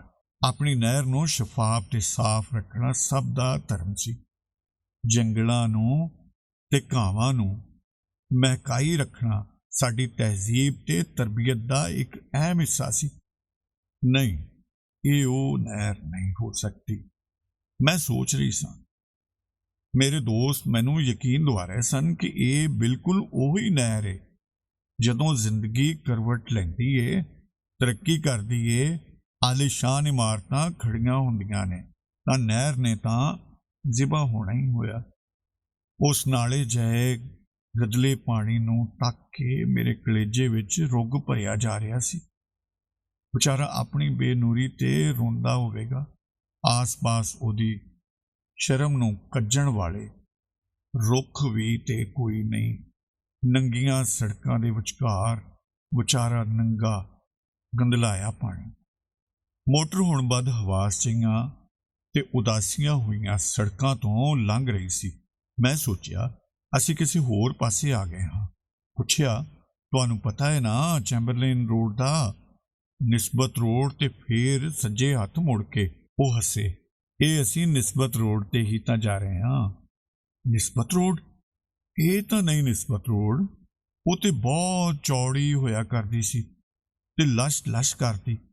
ਸਵੇਰ ਸਾਰ ਪੌ ਫੁੱਟਣ ਤੋਂ ਵੀ ਪਹਿਲਾਂ ਮੋਟੀਆਂ ਤਗੜੀਆਂ ਲੰਮੀਆਂ ਬੌਕਰਾਂ ਇਹਨਾਂ ਸੜਕਾਂ ਦੀ ਮਿੱਟੀ ਨੂੰ ਤੇ ਰਾਤੀ ਰੁੱਖਾਂ ਤੋਂ ਲੱਥ ਕੇ ਹੇਠਾਂ ਲੁੜਕਦੇ ਹੋਏ ਪੱਤਿਆਂ ਨੂੰ ਤੇ ਕੂੜੇ ਕਬਾੜੇ ਨੂੰ ਪੂੰਝਿਆ ਕਰਦੇ ਸਨ। ਫਿਰ ਮਾਸ਼ਕੀ ਪਾਣੀ ਦੀਆਂ ਮਸ਼ਕਾਂ ਅੱਧੀਆਂ ਪਿੱਠ ਤੇ ਲਟਕਾਈ ਤੇ ਅੱਧੀਆਂ ਬਗਲਾਂ ਵਿੱਚ ਵਹਾਈ ਲਹਿਰਾ ਕੇ ਛਿੜਕਿਆ ਕਰਦੇ ਸਨ ਤੇ ਸੜਕਾਂ ਨਹਾ ਧੋ ਕੇ ਚਮਕਣ ਲੱਗਦੀਆਂ ਸਨ। ਭਿੱਜੀ ਮਿੱਟੀ ਵਿੱਚੋਂ ਅਤਰ ਦੀ ਖੁਸ਼ਬੂ ਉੱਠ ਕੇ ਹਵਾ ਵਿੱਚ ਘੁਲਣ ਲੱਗਦੀ ਸੀ। ਖਾਸ ਕਰਕੇ ਇਹ ਨਿਸਬਤ ਰੋਡ ਤੇ ਸਾਡੀ ਚੈਂਬਰਲੇਨ ਰੋਡ ਤੇ ਮੇਰੇ ਸਕੂਲ ਵਾਲੀ ਐਬਟ ਰੋਡ। ਇਹ ਮਿੱਟੀ ਘੱਟੇ ਨਾਲ ਲਿਬੜੀ ਟੋਇਆਂ ਵਾਲੀ ਸੜਕ ਨਿਸਬਤ ਰੋਡ ਕਿਸ ਤਰ੍ਹਾਂ ਹੋ ਸਕਦੀ ਏ? ਮਾਜ਼ੀ ਦੇ ਚੌਕਟ ਨਾਲ ਚਿਪਕ ਕੇ ਜਿਹੜੀਆਂ ਪੁਰਾਣੀਆਂ ਯਾਦਾਂ ਮੇਰੇ ਅੰਦਰ ਬੈਠੀਆਂ ਸਨ, ਉਹ ਹੈਰਾਨ ਹੋ ਕੇ ਮਨ ਦੇ ਬੂਹੇ ਤੋਂ ਬਾਹਰ ਵੇਖ ਰਹੀਆਂ ਸਨ, ਭਿੱਜੀਆਂ ਅੱਖਾਂ ਨਾਲ। ਨਿਸਬਤ ਰੋਡ ਹੀ ਸੀ ਇਹ, ਕਿਉਂਕਿ ਅਸੀਂ ਉਹੀ ਪੁਰਾਣੀ ਕੂਲੀ ਜਿਹੀ ਚੜ੍ਹਾਈ ਚੜ੍ਹ ਕੇ ਹੇਠਾਂ ਉਤਰ ਰਹੇ ਸਾਂ ਚੌਂਕ ਦੇ ਕੋਲ। ਪਰ ਜਿਹੜੀ ਉਤਰਾਈ ਕਦੇ ਖਮਦਾਰ ਤੇ ਲਚਕੀਲੀ ਹੁੰਦੀ ਸੀ, ਉਹਦੇ ਵਿੱਚ ਹੁਣ ਟੋਏ ਸਨ ਤੇ ਮਿੱਟੀ ਸੀ। ਟੋਇਆਂ ਨਾਲ ਆਉਂਦੇ ਹਚਕੋਲੇ ਮੇਰੇ ਸੁਪਨਿਆਂ ਨੂੰ ਤੋੜ ਰਹੇ ਸਨ। ਚੌਂਕ ਤੋਂ ਅਸੀਂ ਸੱਜੇ ਮੁੜੇ। ਚੈਂਬਰਲੇਨ ਰੋਡ, ਇਹ ਵੀ ਚੈਂਬਰਲੇਨ ਰੋਡ। ਇਹਦੇ ਵਰਗੀ ਸਾਫ਼ ਸ਼ਫਾਫ ਸੜਕ ਤਾਂ ਸਾਰੀ ਦੁਨੀਆ ਵਿੱਚ ਨਹੀਂ ਸੀ। ਇਹ ਸੜਕ ਤਾਂ ਆਪਣੀ ਟੁੱਟ ਭੱਜ ਵਿੱਚ ਤੇ ਉਜੜੇ ਪੁਜੜੇ ਪਨ ਵਿੱਚ ਨਿਹਾਇਤ ਬੇਸਹਾਰਾ ਲੱਗ ਰਹੀ ਸੀ ਤੇ ਇਹਦੇ ਦੁਆਲੇ ਦੋਹੀਂ ਪਾਸੇ ਬਣੇ ਸ਼ਾਨਦਾਰ ਘਰ ਕਿੱਥੇ ਗਏ? ਚਮ ਚਮਕਦੇ ਘਰ ਤੇ ਉਹ ਛਤਨਾਰ ਘਣੇ ਰੁੱਖ। ਇਹਨਾਂ ਘਰਾਂ ਤੋਂ ਤਾਂ ਬਦ ਹਵਾਸੀ ਟਪਕ ਰਹੀ ਸੀ। ਵਿਚਾਰੇ ਜਿਹੇ ਉਜੜੇ ਉਜੜੇ ਲੱਗ ਰਹੇ ਸਨ। ਘਰ ਘੱਟੇ ਮਿੱਟੀ ਨਾਲ ਲਿਬੜੇ, ਰਾਵਾਂ ਦੀ ਥਕਾਵਟ ਨਾਲ ਨਿਢਾਲ ਹੋਏ ਮੁਸਾਫਰ ਹੋਣ ਜਿਸ ਤਰ੍ਹਾਂ। ਲੰਮੇ ਪੈਂਡੇ ਮਾਰ ਕੇ ਆਏ, ਰੱਤਾਂ ਕੋ ਥਕਾਵਟ ਲਾ ਕੇ ਜਿਸ ਤਰ੍ਹਾਂ ਫਿਰ ਉਹਨਾਂ ਨੇ ਉੱਠ ਕੇ ਲੰਮੇ ਸਫ਼ਰ 'ਤੇ ਤੁਰ ਪੈਣਾ ਹੋਵੇ। ਨਹੀਂ, ਮੈਂ ਆਪਣਾ ਘਰ ਨਹੀਂ ਪਛਾਣ ਸਕੀ। ਮਸਾਂ 30-40 ਤਾਂ ਘਰ ਸਨ ਪੂਰੀ ਸੜਕ 'ਤੇ। ਖੱਬੇ ਪਾਸੇ ਸਾਡਾ ਘਰ ਹੁੰਦਾ ਸੀ। ਉਦੋਂ ਤਕਰੀਬਨ ਸਾਰੇ ਦੇ ਸਾਰੇ ਘਰ ਡਾਕਟਰਾਂ ਦੇ ਘਰ ਹੁੰਦੇ ਸਨ। ਥੱਲੇ ਕਲੀਨਿਕ ਤੇ ਉੱਤੇ ਘਰ। ਇੱਕ ਅਖਬਾਰ ਦਾ ਦਫ਼ਤਰ ਹੁੰਦਾ ਸੀ, ਜਿਹਦੇ ਬਾਹਰ ਏਡੇ ਮੋਟੇ ਤਣੇ ਵਾਲਾ ਤੇ ਸੰਘਣੀ ਛਾਂ ਵਾਲਾ ਇੱਕ ਰੁੱਖ ਹੋਇਆ ਕਰਦਾ ਸੀ। ਇਹਨਾਂ ਘਰਾਂ ਦੇ ਬਾਹਰ ਤਾਂ ਨਿੱਕੀਆਂ ਨਿੱਕੀਆਂ ਹੱਟੀਆਂ ਸਨ, ਜਾਂ ਉਜੜੀ ਪੁਜੜੀ ਖਾਮੋਸ਼ੀ। ਉਂਝ ਇੰਨੇ ਲੋਕਾਂ ਦੀ ਚਹਿਲ ਪਹਿਲ ਤੇ ਆਵਾਜਾਈ ਵਿੱਚ ਖਾਮੋਸ਼ੀ ਤਾਂ ਹੋ ਹੀ ਨਹੀਂ ਸਕਦੀ। ਇਹ ਤਾਂ ਮਹਿਜ਼ ਤੁਹਾਡੇ ਅੰਦਰੋਂ ਉਮਲਦੀ ਖਾਮੋਸ਼ੀ ਤੇ ਸੁਣ ਹੁੰਦੀ ਹੈ, ਜਿਹੜੀ ਆਹਿਸਤਾ ਆਹਿਸਤਾ ਰਿਸ ਕੇ ਬਾਹਰ ਫੈਲਦੀ ਜਾਂਦੀ ਹੈ। ਅਜੀਬ ਗੱਲ ਨਹੀਂ, ਜਿਹੜਾ ਘਰ ਇੰਨੇ ਵਰੇ ਮੇਰੇ ਲਹੂ ਵਿੱਚ ਗਰਦਿਸ਼ ਕਰਦਾ ਰਿਹਾ ਸੀ, ਜਿਹੜਾ ਹਰ ਪ੍ਰਦੇਸ਼ ਵਿੱਚ ਮੇਰੇ ਨਾਲ ਨਾਲ ਸਫ਼ਰ ਕਰਦਾ ਰਿਹਾ ਸੀ, ਉਹਨੂੰ ਹੀ ਨਹੀਂ ਪਛਾਣਿਆ ਮੈਂ। ਅੱਗੇ ਲੰਘ ਗਏ। ਮੈਂ ਕਿਹਾ, ਰੁਕੋ, ਇੰਨੀ ਅੱਗੇ ਤੇ ਨਹੀਂ ਸੀ ਸਾਡਾ ਘਰ। ਸਾਡਾ ਘਰ ਤਾਂ ਨਿਸਬਤ ਰੋਡ ਦੇ ਤੇ ਗਵਾਲ ਮੰਡੀ ਦੇ ਵਿਚਕਾਰ ਕਰਕੇ ਸੀ। ਇਹ ਸਾਹਮਣੇ ਤਾਂ ਗਵਾਲ ਮੰਡੀ ਦਾ ਚੌਕ ਆ ਗਿਆ। ਪਿੱਛੇ ਮੁੜੋ ਪਲੀਜ਼। ਮੈਂ ਆਪਣੀ ਪੂਰੀ ਕੋਸ਼ਿਸ਼ ਨਾਲ ਆਪਣੀ ਆਵਾਜ਼ ਵਿੱਚੋਂ ਰੋਣ ਦੀ ਆਵਾਜ਼ ਨੂੰ ਮਨਫੀ ਕਰ ਰਹੀ ਸਾਂ, ਪਰ ਮੈਨੂੰ ਸਾਫ਼ ਸੁਣਾਈ ਦੇ ਰਹੀ ਸੀ ਉਹ ਰੋਣ ਦੀ ਆਵਾਜ਼। ਉਹ ਮੇਰੇ ਕਲੇਜੇ ਵਿੱਚੋਂ ਉੱਠ ਕੇ ਬੋਲਾਂ ਵਿੱਚ ਘੁਲ ਗਈ ਸੀ। ਉਹਨਾਂ ਕਾਰ ਪਿੱਛੇ ਮੁੜੀ। ਹਾਂ, ਸ਼ਾਇਦ ਇਹ, ਪਰ ਉਸ ਘਰ ਨੂੰ ਹੋਇਆ ਕੀ ਹੈ? ਲੱਗਦਾ ਸੀ ਮੇਰੇ ਵਾਲਾ ਬੀਬਾ ਜਿਹਾ ਘਰ ਕਿਧਰੇ ਵਾਂਢੇ ਟੁਰ ਗਿਆ ਹੈ ਤੇ ਉਹਦੀ ਥਾਵੇਂ ਕੋਈ ਹੋਰ ਬਦਸੂਰਤ ਜਿਹਾ ਲੁੱਚਾ ਜਿਹਾ ਮਕਾਨ ਆ ਬੈਠਾ ਹੈ। ਬਦੋ ਬਦੀ ਉਹਦੀ ਥਾਂ ਮੱਲ ਕੇ ਕਾਰ ਰੁਕੀ। ਮੇਰੇ ਕਦਮ ਉਸ ਘਰ ਦੇ ਵੱਲ ਉੱਠ ਹੀ ਨਹੀਂ ਸਨ ਰਹੇ। ਇਹ ਨਹੀਂ ਹੋ ਸਕਦਾ ਮੇਰਾ ਘਰ। ਉਹ ਤੇ ਏਡਾ ਮੋਕਲਾ ਸੀ, ਰੌਸ਼ਨੀ ਤੇ ਹਵਾ ਨਾਲ ਭਰਿਆ ਹੋਇਆ। ਸੜਕ ਤੋਂ 4-5 ਪੌੜੀਆਂ ਉੱਚੀਆਂ ਚੜ੍ਹ ਕੇ ਚੌੜਾ ਸੰਗਮਰਮਰ ਦਾ ਥੜਾ ਸੀ। ਨਾਲ ਵਾਲੇ ਡਾਕਟਰ ਰਘਬੀਰ ਸਿੰਘ ਦਾ ਥੜਾ ਤਾਂ ਸਾਡੇ ਥੜੇ ਨਾਲੋਂ ਵੀ ਵੱਡਾ ਤੇ ਗੋਰਾ ਸੀ। ਉਹ ਥੜੇ ਕਿੱਥੇ ਗਏ? ਘਰ ਐਨ ਸੜਕ ਦੇ ਉੱਤੇ ਆਣ ਬੈਠਾ ਸੀ। ਇਹ ਉਰਾਂ ਕਿਸ ਤਰ੍ਹਾਂ ਖਿਸਕ ਗਿਆ? ਸੜਕ ਤੱਕ ਲਮਕੀ ਹੋਈ ਇੱਕ ਦੁਕਾਨ ਸੀ। ਡਬਲ ਰੋਟੀਆਂ ਤੇ ਅੰਡੇ ਤੇ ਤੇਲ ਸਾਬਣ ਤੇ ਹੋਰ ਨਿਕਸੁਕ। ਇਹ ਦੁਕਾਨ ਸ਼ਾਇਦ ਉਸੇ ਥੜੇ ਨੂੰ ਹੀ ਵਲ ਕੇ ਕੱਜ ਕੇ ਬਣਾਈ ਗਈ ਸੀ। ਝਿਜਕਦੇ ਕਦਮਾਂ ਨਾਲ ਅਗਾਂਹ ਹੋਈ। ਮੇਰੇ ਦੋਸਤ ਨੇ ਦੁਕਾਨ ਵਾਲੇ ਨੂੰ ਕਿਹਾ, ਇਹ ਬੀਬੀ ਹਿੰਦੁਸਤਾਨ ਤੋਂ ਆਈ ਹੈ, ਇਹ ਘਰ ਇਹਦਾ ਹੀ ਹੁੰਦਾ ਸੀ, ਵੇਖਣ ਆਈ ਹੈ, ਲੰਘ ਆਓ। ਉਸ ਬੰਦੇ ਨੇ ਬੇਵਸਾਈ ਵਾਲੀ ਨਜ਼ਰ ਨਾਲ ਮੇਰੇ ਵੱਲ ਤੱਕਿਆ। ਉਸ ਦੀ ਨਜ਼ਰ ਵਿੱਚ ਸ਼ੱਕ ਸੀ, ਬੇਯਕੀਨੀ ਸੀ, ਇੱਕ ਵੰਗਾਰ ਜਿਹੀ ਵੀ ਸੀ ਕਿ ਹੁਣ ਇਹ ਸਾਡਾ ਘਰ ਹੈ, ਤੂੰ ਕਿਉਂ ਆਈ ਹੈ ਮੂੰਹ ਚੁੱਕ ਕੇ? ਹੰਧਾੜੇ ਚੁੱਕ ਕੇ ਲੈ ਜਾਏਂਗੀ ਇਹਨੂੰ? ਕਿਉਂ ਆ ਗਈ ਹਾਂ ਮੈਂ ਇੱਥੇ? ਇੰਨੇ ਵਰਿਆਂ ਮਗਰੋਂ ਕੀ ਲੱਭਣ ਤੁਰੀ ਆਈ?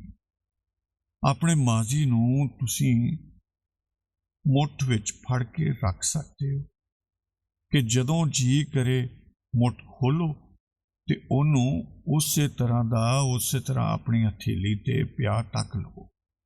ਮਾਜ਼ੀ ਤਾਂ ਇੱਕ ਛੋਟੀ ਸੁਨਹਿਰੀ ਮੱਛੀ ਹੈ, ਹਥੇਲੀ ਵਿੱਚ ਘੁੱਟ ਕੇ ਫੜ ਲਓ, ਅਗਲੇ ਪਲ ਹਥੇਲੀ ਖੋਲੋ ਤਾਂ ਉਹ ਮਰ ਚੁੱਕੀ ਹੋਵੇਗੀ।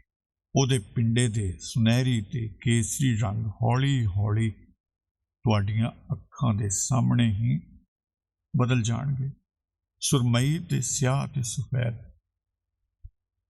ਭੈੜੇ ਜਿਹੇ ਬਦਬੂਦਾਰ ਗਲਿਆਰੇ ਵਿੱਚੋਂ ਲੰਘ ਕੇ ਅਸੀਂ ਪੌੜੀਆਂ ਚੜ੍ਹਨ ਲੱਗੇ। ਹੇਠਾਂ ਥੜੇ ਦੇ ਨਾਲ ਲੱਗਦਾ ਜਿਹੜਾ ਦਾਰ ਜੀ ਦਾ ਕਲੀਨਿਕ ਹੋਇਆ ਕਰਦਾ ਸੀ, ਇੱਕ ਵੱਡਾ ਹਾਲ ਮਰੀਜ਼ਾਂ ਦੇ ਬਹਿਣ ਤੇ ਇੰਤਜ਼ਾਰ ਕਰਨ ਲਈ ਇੱਕ ਵੱਡੀ ਸਾਰੀ ਡਿਸਪੈਂਸਰੀ, ਜਿਸ ਵਿੱਚ 2-3 ਕੰਪਾਊਂਡਰ ਹਮੇਸ਼ਾ ਦਵਾਈਆਂ ਦੀਆਂ ਪੁੜੀਆਂ ਬੰਨ੍ਹਦੇ ਤੇ ਉਹਨਾਂ ਨੂੰ ਛੋਟੇ ਸਫੈਦ ਲਿਫਾਫਿਆਂ ਵਿੱਚ ਪਾ ਕੇ ਉੱਤੇ ਮਰੀਜ਼ਾਂ ਦੇ ਨਾਂ ਲਿਖ ਕੇ ਉਹਨਾਂ ਨੂੰ ਦਿੰਦੇ ਰਹਿੰਦੇ ਸਨ।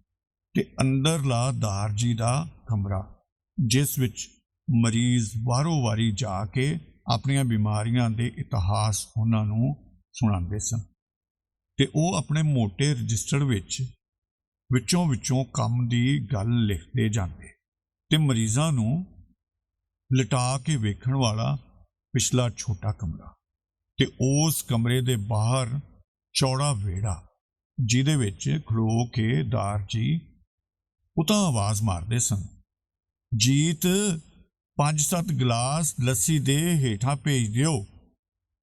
ਯਾਨੀ ਮੇਰਾ ਨਾਂ ਲੈ ਕੇ ਉਹ ਮੇਰੀ ਮਾਂ ਨੂੰ ਹੀ ਆਵਾਜ਼ ਦਿੰਦੇ ਸਨ। ਅਸਲ ਵਿੱਚ ਉਹ ਕਲੀਨਿਕ, ਉਹ ਸਾਰੇ ਦੇ ਸਾਰੇ ਕਮਰੇ, ਉਹ ਵਿਹੜਾ ਸਭ ਗਾਇਬ ਸਨ। ਹਨੇਰੇ ਤੇ ਸਲਾਬੇ ਨਾਲ ਭਰੀਆਂ ਪੌੜੀਆਂ ਤੋਂ ਅਸੀਂ ਉੱਤੇ ਚੜ੍ਹ ਰਹੇ ਸਾਂ। ਮੈਂ ਕੰਧ ਨਾਲ ਹੱਥ ਲਾਇਆ। ਪਲਸਤਰ ਪੁਰ ਚੁੱਕਾ ਸੀ। ਨੰਗੀਆਂ ਜਾਂ ਕਿਧਰੇ ਭੁਰਦੇ ਪਲਸਤਰ ਨਾਲ ਅੱਧ ਕੱਜੀਆਂ ਇੱਟਾਂ ਸਲਾਬੀਆਂ ਜਿਹੀਆਂ ਸਨ, ਜਿਵੇਂ ਹੁਣੇ ਰੋ ਪੈਣਗੀਆਂ। ਉੱਤੇ ਪਹੁੰਚੀ। ਇੱਕ ਅਧਖੜ ਜਿਹੀ ਤੀਵੀਂ ਨੇ ਕਮਰੇ ਵਿੱਚ ਬਿਠਾਇਆ। ਇਹ ਸੀ ਉਹ ਵੱਡਾ ਸਾਰਾ ਕਮਰਾ, ਜਿਸ ਦੇ ਬਾਹਰ ਲੰਮੀ ਚੌੜੀ ਬਾਲਕਨੀ ਹੋਇਆ ਕਰਦੀ ਸੀ। ਛੱਜਾਂ ਤੇ ਦਰਵਾਜ਼ਿਆਂ ਤੇ ਚਿੱਕਾਂ ਲਟਕਦੀਆਂ ਸਨ। ਨਹੀਂ, ਇਹ ਤੰਗ ਜਿਹਾ ਕਮਰਾ ਉਹ ਨਹੀਂ ਹੋ ਸਕਦਾ। ਸਾਫ਼ ਜ਼ਾਹਿਰ ਸੀ ਕਿ ਘਰ ਨੂੰ ਕੇਕ ਵਾਂਗੂ ਵਿਚਕਾਰੋਂ ਕੱਟ ਕੇ ਕਈ ਟੁਕੜੇ ਕਰ ਦਿੱਤੇ ਗਏ ਸਨ। ਨਿੱਕੇ ਟੁਕੜੇ। ਟੱਬਰ ਵੱਧ ਗਿਆ ਹੋਵੇਗਾ। ਭਰਾਵਾਂ ਵਿੱਚ ਝਗੜੇ ਹੋਏ ਹੋਣਗੇ। ਵਿਚਕਾਰ ਕੰਧਾਂ ਬਣਾ ਕੇ ਘਰ ਦੇ ਟੁਕੜੇ ਹੁੰਦੇ ਚਲੇ ਗਏ ਹੋਣਗੇ। ਨਹੀਂ, ਇਹ ਨਹੀਂ ਸੀ ਮੇਰਾ ਘਰ। ਉਸ ਘਰ ਦੀ ਲਾਸ਼ ਦਾ ਇੱਕ ਟੁਕੜਾ ਸੀ ਮਹਿਜ਼। ਮੈਨੂੰ ਲੱਗਾ ਜਿਵੇਂ ਕੋਈ ਚੀਜ਼ ਸੀ ਜਿਹੜੀ ਹੈ ਵੀ ਸੀ ਤੇ ਨਹੀਂ ਵੀ ਸੀ, ਰੱਬ ਵਾਂਗੂ ਉਸ ਤੇ ਭੁਲੇਖੇ ਪਾਉਣ ਵਾਲੀ। ਮੈਨੂੰ ਲੱਗਾ ਮੇਰੇ ਆਸ-ਪਾਸ ਇੱਕ ਪੂਰੀ ਦੁਨੀਆ ਫਨਾ ਹੋ ਰਹੀ ਸੀ। ਨਹੀਂ, ਮੈਂ ਇਸ ਵੇਲੇ ਹੋਰ ਕੁਝ ਨਹੀਂ ਵੇਖ ਸਕਦੀ। ਘਬਰਾ ਕੇ ਮੈਂ ਉੱਠ ਖੜੋਤੀ। ਉਸ ਔਰਤ ਦੇ ਕੋਲ ਜਾ ਕੇ ਮੈਂ ਉਹਦੇ ਹੱਥਾਂ ਨੂੰ ਆਪਣੀਆਂ ਦੋਹਾਂ ਤਲੀਆਂ ਵਿੱਚ ਲੁਕਾ ਕੇ ਆਹਿਸਤਾ ਜਿਹਾ ਕਿਹਾ, ਆਪਾਂ ਜੇ ਮੈਂ ਕੱਲ੍ਹ ਆਵਾਂ, ਤੁਹਾਨੂੰ ਕੋਈ ਇਤਰਾਜ਼ ਤੇ ਨਹੀਂ? ਐਨਕਾਂ ਦੇ ਪਿੱਛੋਂ ਝਾਕਦਿਆਂ ਉਹਦੀਆਂ ਅੱਖਾਂ ਵਿੱਚ ਸ਼ੱਕ ਅਜੇ ਵੀ ਤੈਰ ਰਿਹਾ ਸੀ। ਸ਼ੱਕ ਤੇ ਇੱਕ ਅਜੀਬ ਜਿਹਾ ਫੌਲਾਦੀ ਜਿਹਾ ਸੈਲਫ ਡਿਫੈਂਸ ਦੀ, ਜਿਵੇਂ ਉਹ ਆਪਣੇ ਆਪ ਨੂੰ ਤੇ ਆਪਣੇ ਘਰ ਨੂੰ ਮੇਰੇ ਕੋਲੋਂ ਬਚਾ ਲੈਣਾ ਚਾਹੁੰਦੀ ਹੋਵੇ। ਕਹਿਣ ਲੱਗੀ, ਠੀਕ ਹੈ, ਕੱਲ੍ਹ ਸਹੀ। ਹੋਟਲ ਵਾਪਸ ਆਉਣ ਦੇ ਵਾਰੀ ਮੇਰੀਆਂ ਅੱਖਾਂ ਦਰਦ ਨਾਲ ਲਬਾਲਬ ਭਰੀਆਂ ਹੋਈਆਂ ਸਨ। ਹੁਣੇ ਮੈਂ ਕਿਸੇ ਦੀ ਮਈਅਤ ਤੋਂ ਉੱਠ ਕੇ ਆਈ ਸਾਂ। ਕਰਾਰੀ ਧੁੱਪ ਚੜ੍ਹ ਆਈ ਸੀ ਤੇ ਸੂਰਜ ਮੇਰੇ ਜਿਸਮ ਵਿੱਚ ਨਰਮੀ ਨਾਲ ਮੋਰੀ ਕਰ ਰਿਹਾ ਸੀ। ਬੰਦੇ ਦੀ ਬਰਦਾਸ਼ਤ ਕਰਨ ਦੀ ਸ਼ਕਤੀ ਰੱਬ ਦਾ ਸਭ ਤੋਂ ਵੱਡਾ ਅਲੋਕਾਰ ਕ੍ਰਿਸ਼ਮਾ ਹੈ। ਬਰਦਾਸ਼ਤ ਤੇ ਇੰਤਜ਼ਾਰ, ਜਿਨ੍ਹਾਂ ਨੂੰ ਉਹਨੇ ਚੁੱਪ-ਚਾਪ ਮਨੁੱਖ ਦੀ ਜ਼ਿੰਦਗੀ ਤੇ ਮੌਤ ਦੇ ਵਿਚਕਾਰ ਟਿਕਾ ਦਿੱਤਾ ਹੈ। ਸ਼ਾਮ ਨੂੰ ਸੈਯਦ ਵਾਰਿਸ ਸ਼ਾਹ ਦੇ ਮਜ਼ਾਰ ਤੇ ਜਾਣਾ ਸੀ। ਮੇਲਾ ਲੱਗਾ ਹੋਇਆ ਸੀ ਉੱਥੇ। ਮੇਰੇ ਮੇਜ਼ਬਾਨ ਮੈਨੂੰ ਉੱਥੇ ਲਿਜਾ ਰਹੇ ਸਨ। ਮਨ ਬਹੁਤ ਭਾਰਾ ਸੀ। ਮੈਂ ਕਾਰ ਦੀ ਬਾਰੀ ਤੋਂ ਬਾਹਰ ਵੇਖ ਰਹੀ ਸਾਂ। ਬਾਹਰਲੀ ਸੜਕ ਜਿਵੇਂ ਇੱਕ ਦਰਿਆ ਸੀ, ਜਿਸ ਵਿੱਚ ਪੂਰੀ ਦੁਨੀਆ ਰੁੜਦੀ ਜਾ ਰਹੀ ਸੀ। ਸਾਂਵਲੇ ਤੇ ਗੋਰੇ ਚਿਹਰੇ, ਥੱਕੇ ਹੋਏ ਤੇ ਖਿੜੇ ਹੋਏ ਚਿਹਰੇ, ਆਬਨੂਸੀ ਤੇ ਗੁਲਾਬੀ ਚਿਹਰੇ, ਇੱਕੋ ਹੀ ਗੁਮਨਾਮ ਪਾਣੀ ਵਿੱਚ ਵਹਿੰਦੇ ਹੋਏ, ਇੱਕੋ ਬੇਨਾਮ ਹਵਾ ਵਿੱਚ ਸਾਹ ਲੈਂਦੇ ਹੋਏ, ਮੁਸਕਰਾਉਂਦੇ ਤੇ ਹੱਸੇ ਹੋਏ ਚਿਹਰੇ। ਅਖਬਾਰ ਮਰੋੜ ਕੇ ਹੱਥ ਵਿੱਚ ਫੜੀ, ਰੋਟੀ ਦੇ ਡੱਬੇ ਹੱਥਾਂ ਵਿੱਚ ਲਟਕਾਈ, ਨਾਲ ਤੁਰਦੇ ਬੰਦਿਆਂ ਨਾਲ ਗੱਪਾਂ ਮਾਰਦੇ ਜਾਂ ਮਨ ਦੀਆਂ ਤੇ ਸਿਆਸਤ ਦੀਆਂ ਤੇ ਗੁਆਂਢੀਆਂ ਦੀਆਂ ਤੇ ਕੁੜੀਆਂ ਦੀਆਂ ਗੱਲਾਂ ਕਰਦੇ, ਹੱਥਾਂ ਨੂੰ ਬੋਝਿਆਂ ਵਿੱਚ ਪਾਈ ਤੁਰਦੇ ਰਹੇ। ਸੁੱਥਣਾ ਝੱਗੇ ਪਾਈ, ਸਲੀਪਰਾਂ ਤੇ ਚੱਪਲਾਂ ਤੇ ਬੂਟਾਂ ਨਾਲ ਫਾਸਲਾ ਤੈਅ ਕਰਦੇ, ਕਿੱਧਰੋਂ ਆ ਰਹੇ, ਕਿੱਧਰ ਜਾ ਰਹੇ, ਪੈਦਲ, ਸਾਈਕਲਾਂ ਤੇ ਟਾਂਗਿਆਂ ਤੇ, ਸਕੂਟਰਾਂ ਤੇ, ਮੋਟਰਸਾਈਕਲਾਂ ਤੇ ਕਾਰਾਂ ਤੇ। ਪਰ ਉਹ ਦੋ ਘੋੜੀਆਂ ਵਾਲੀਆਂ ਫੱਟਣਾ ਕਿੱਥੇ ਗਈਆਂ, ਜਿਨ੍ਹਾਂ ਵਿੱਚ ਬਹਿ ਕੇ ਸਿੱਧਾ ਸਵਰਗਾਂ ਨੂੰ ਜਾਇਆ ਜਾ ਸਕਦਾ ਸੀ। ਸ਼ਹਿਰ ਵਿੱਚ ਅੱਗੇ ਤਾਂ ਇੰਨੀ ਹਰਲ ਬਰਲ, ਇੰਨੀ ਕਾਹਲ ਨਹੀਂ ਸੀ ਹੁੰਦੀ। ਕਾਹਦੇ ਲਈ ਭੱਜੇ ਜਾਂਦੇ ਨੇ ਲੋਕ? ਜੀਵਨ ਲਈ। ਜ਼ਿੰਦਗੀ ਤਾਂ ਬੜੀ ਖਾਮੋਸ਼ੀ ਨਾਲ ਧੀਮੀ ਚਾਲੇ ਚੁੱਪ-ਚਾਪ ਤੁਰਦੀ ਹੁੰਦੀ ਸੀ ਇਹਨਾਂ ਗਲੀਆਂ ਬਾਜ਼ਾਰਾਂ ਵਿੱਚ। ਸਾਧਣੀ ਜ਼ਿੰਦਗੀ ਹੁਣ ਸਾਰੀ ਦੀ ਸਾਰੀ ਜ਼ਿੰਦਗੀ ਨੂੰ ਇੱਕੋ ਸਾਹੇ ਪੀ ਲੈਣ ਦੀ, ਸਾਰੀਆਂ ਪੌੜੀਆਂ ਇੱਕੋ ਸਾਹੇ ਚੜ੍ਹ ਜਾਣ ਦੀ, ਧੱਕਾ ਕਰਕੇ ਅਗਾਂਹ ਲੰਘ ਜਾਣ ਦੀ ਕਾਹਲ ਹੈ। ਦਿੱਲੀ ਵਿੱਚ ਵੀ ਤਾਂ ਇਸੇ ਤਰ੍ਹਾਂ ਹੀ ਹੈ। ਇਸ ਗੱਲੋਂ ਸਭਨਾਂ ਸ਼ਹਿਰਾਂ ਦੇ ਮੁਹਾਂਦਰੇ ਮਿਲਦੇ ਨੇ। ਅਚਾਨਕ ਮੇਰੇ ਨਾਲ ਬੈਠੇ ਮੇਜ਼ਬਾਨ ਵਿੱਚੋਂ ਇੱਕ ਨੇ ਕਿਹਾ, ਇਹ ਅਸੀਂ ਰਾਵੀ ਦੇ ਪੁਲ ਤੋਂ ਲੰਘ ਰਹੇ ਹਾਂ। ਮੈਂ ਹੇਠਾਂ ਤੱਕਿਆ। ਇਹ ਸੀ ਰਾਵੀ। ਇਹ ਤਾਂ ਉਹ ਰਾਵੀ ਦਰਿਆ ਨਹੀਂ ਸੀ ਜਿਹੜਾ ਮੇਰੇ ਚੇਤਿਆਂ ਵਿੱਚ ਸਾਂਭਿਆ ਪਿਆ ਸੀ। ਸਾਉਣ ਦੇ ਮਹੀਨੇ ਜਿਹਦੇ ਕੰਢੇ ਤੇ ਮੇਲੇ ਲੱਗਦੇ ਸਨ, ਵਹਿੰਦੇ ਪਾਣੀਆਂ ਦਾ ਜਸ਼ਨ। ਰਾਵੀ ਜਿੱਥੇ ਮੇਰਾ ਮਾਮਾ ਜੀ ਦਾ ਪੁੱਤਰ ਗੁਰਸ਼ਰਨ ਸਾਨੂੰ ਬੇੜੀ ਵਿੱਚ ਸੈਰ ਕਰਾਉਣ ਲਈ ਜਾਇਆ ਕਰਦਾ ਸੀ। ਬੇੜੀ ਵਿੱਚ ਬਹਿਣਾ ਇੱਕੋ ਵੇਲੇ ਇੱਕ ਅਜੀਬ ਖੌਫ ਤੇ ਅਜੀਬ ਆਜ਼ਾਦੀ ਵਿੱਚ ਜੀਵਨ ਦਾ ਨਾਂ ਸੀ।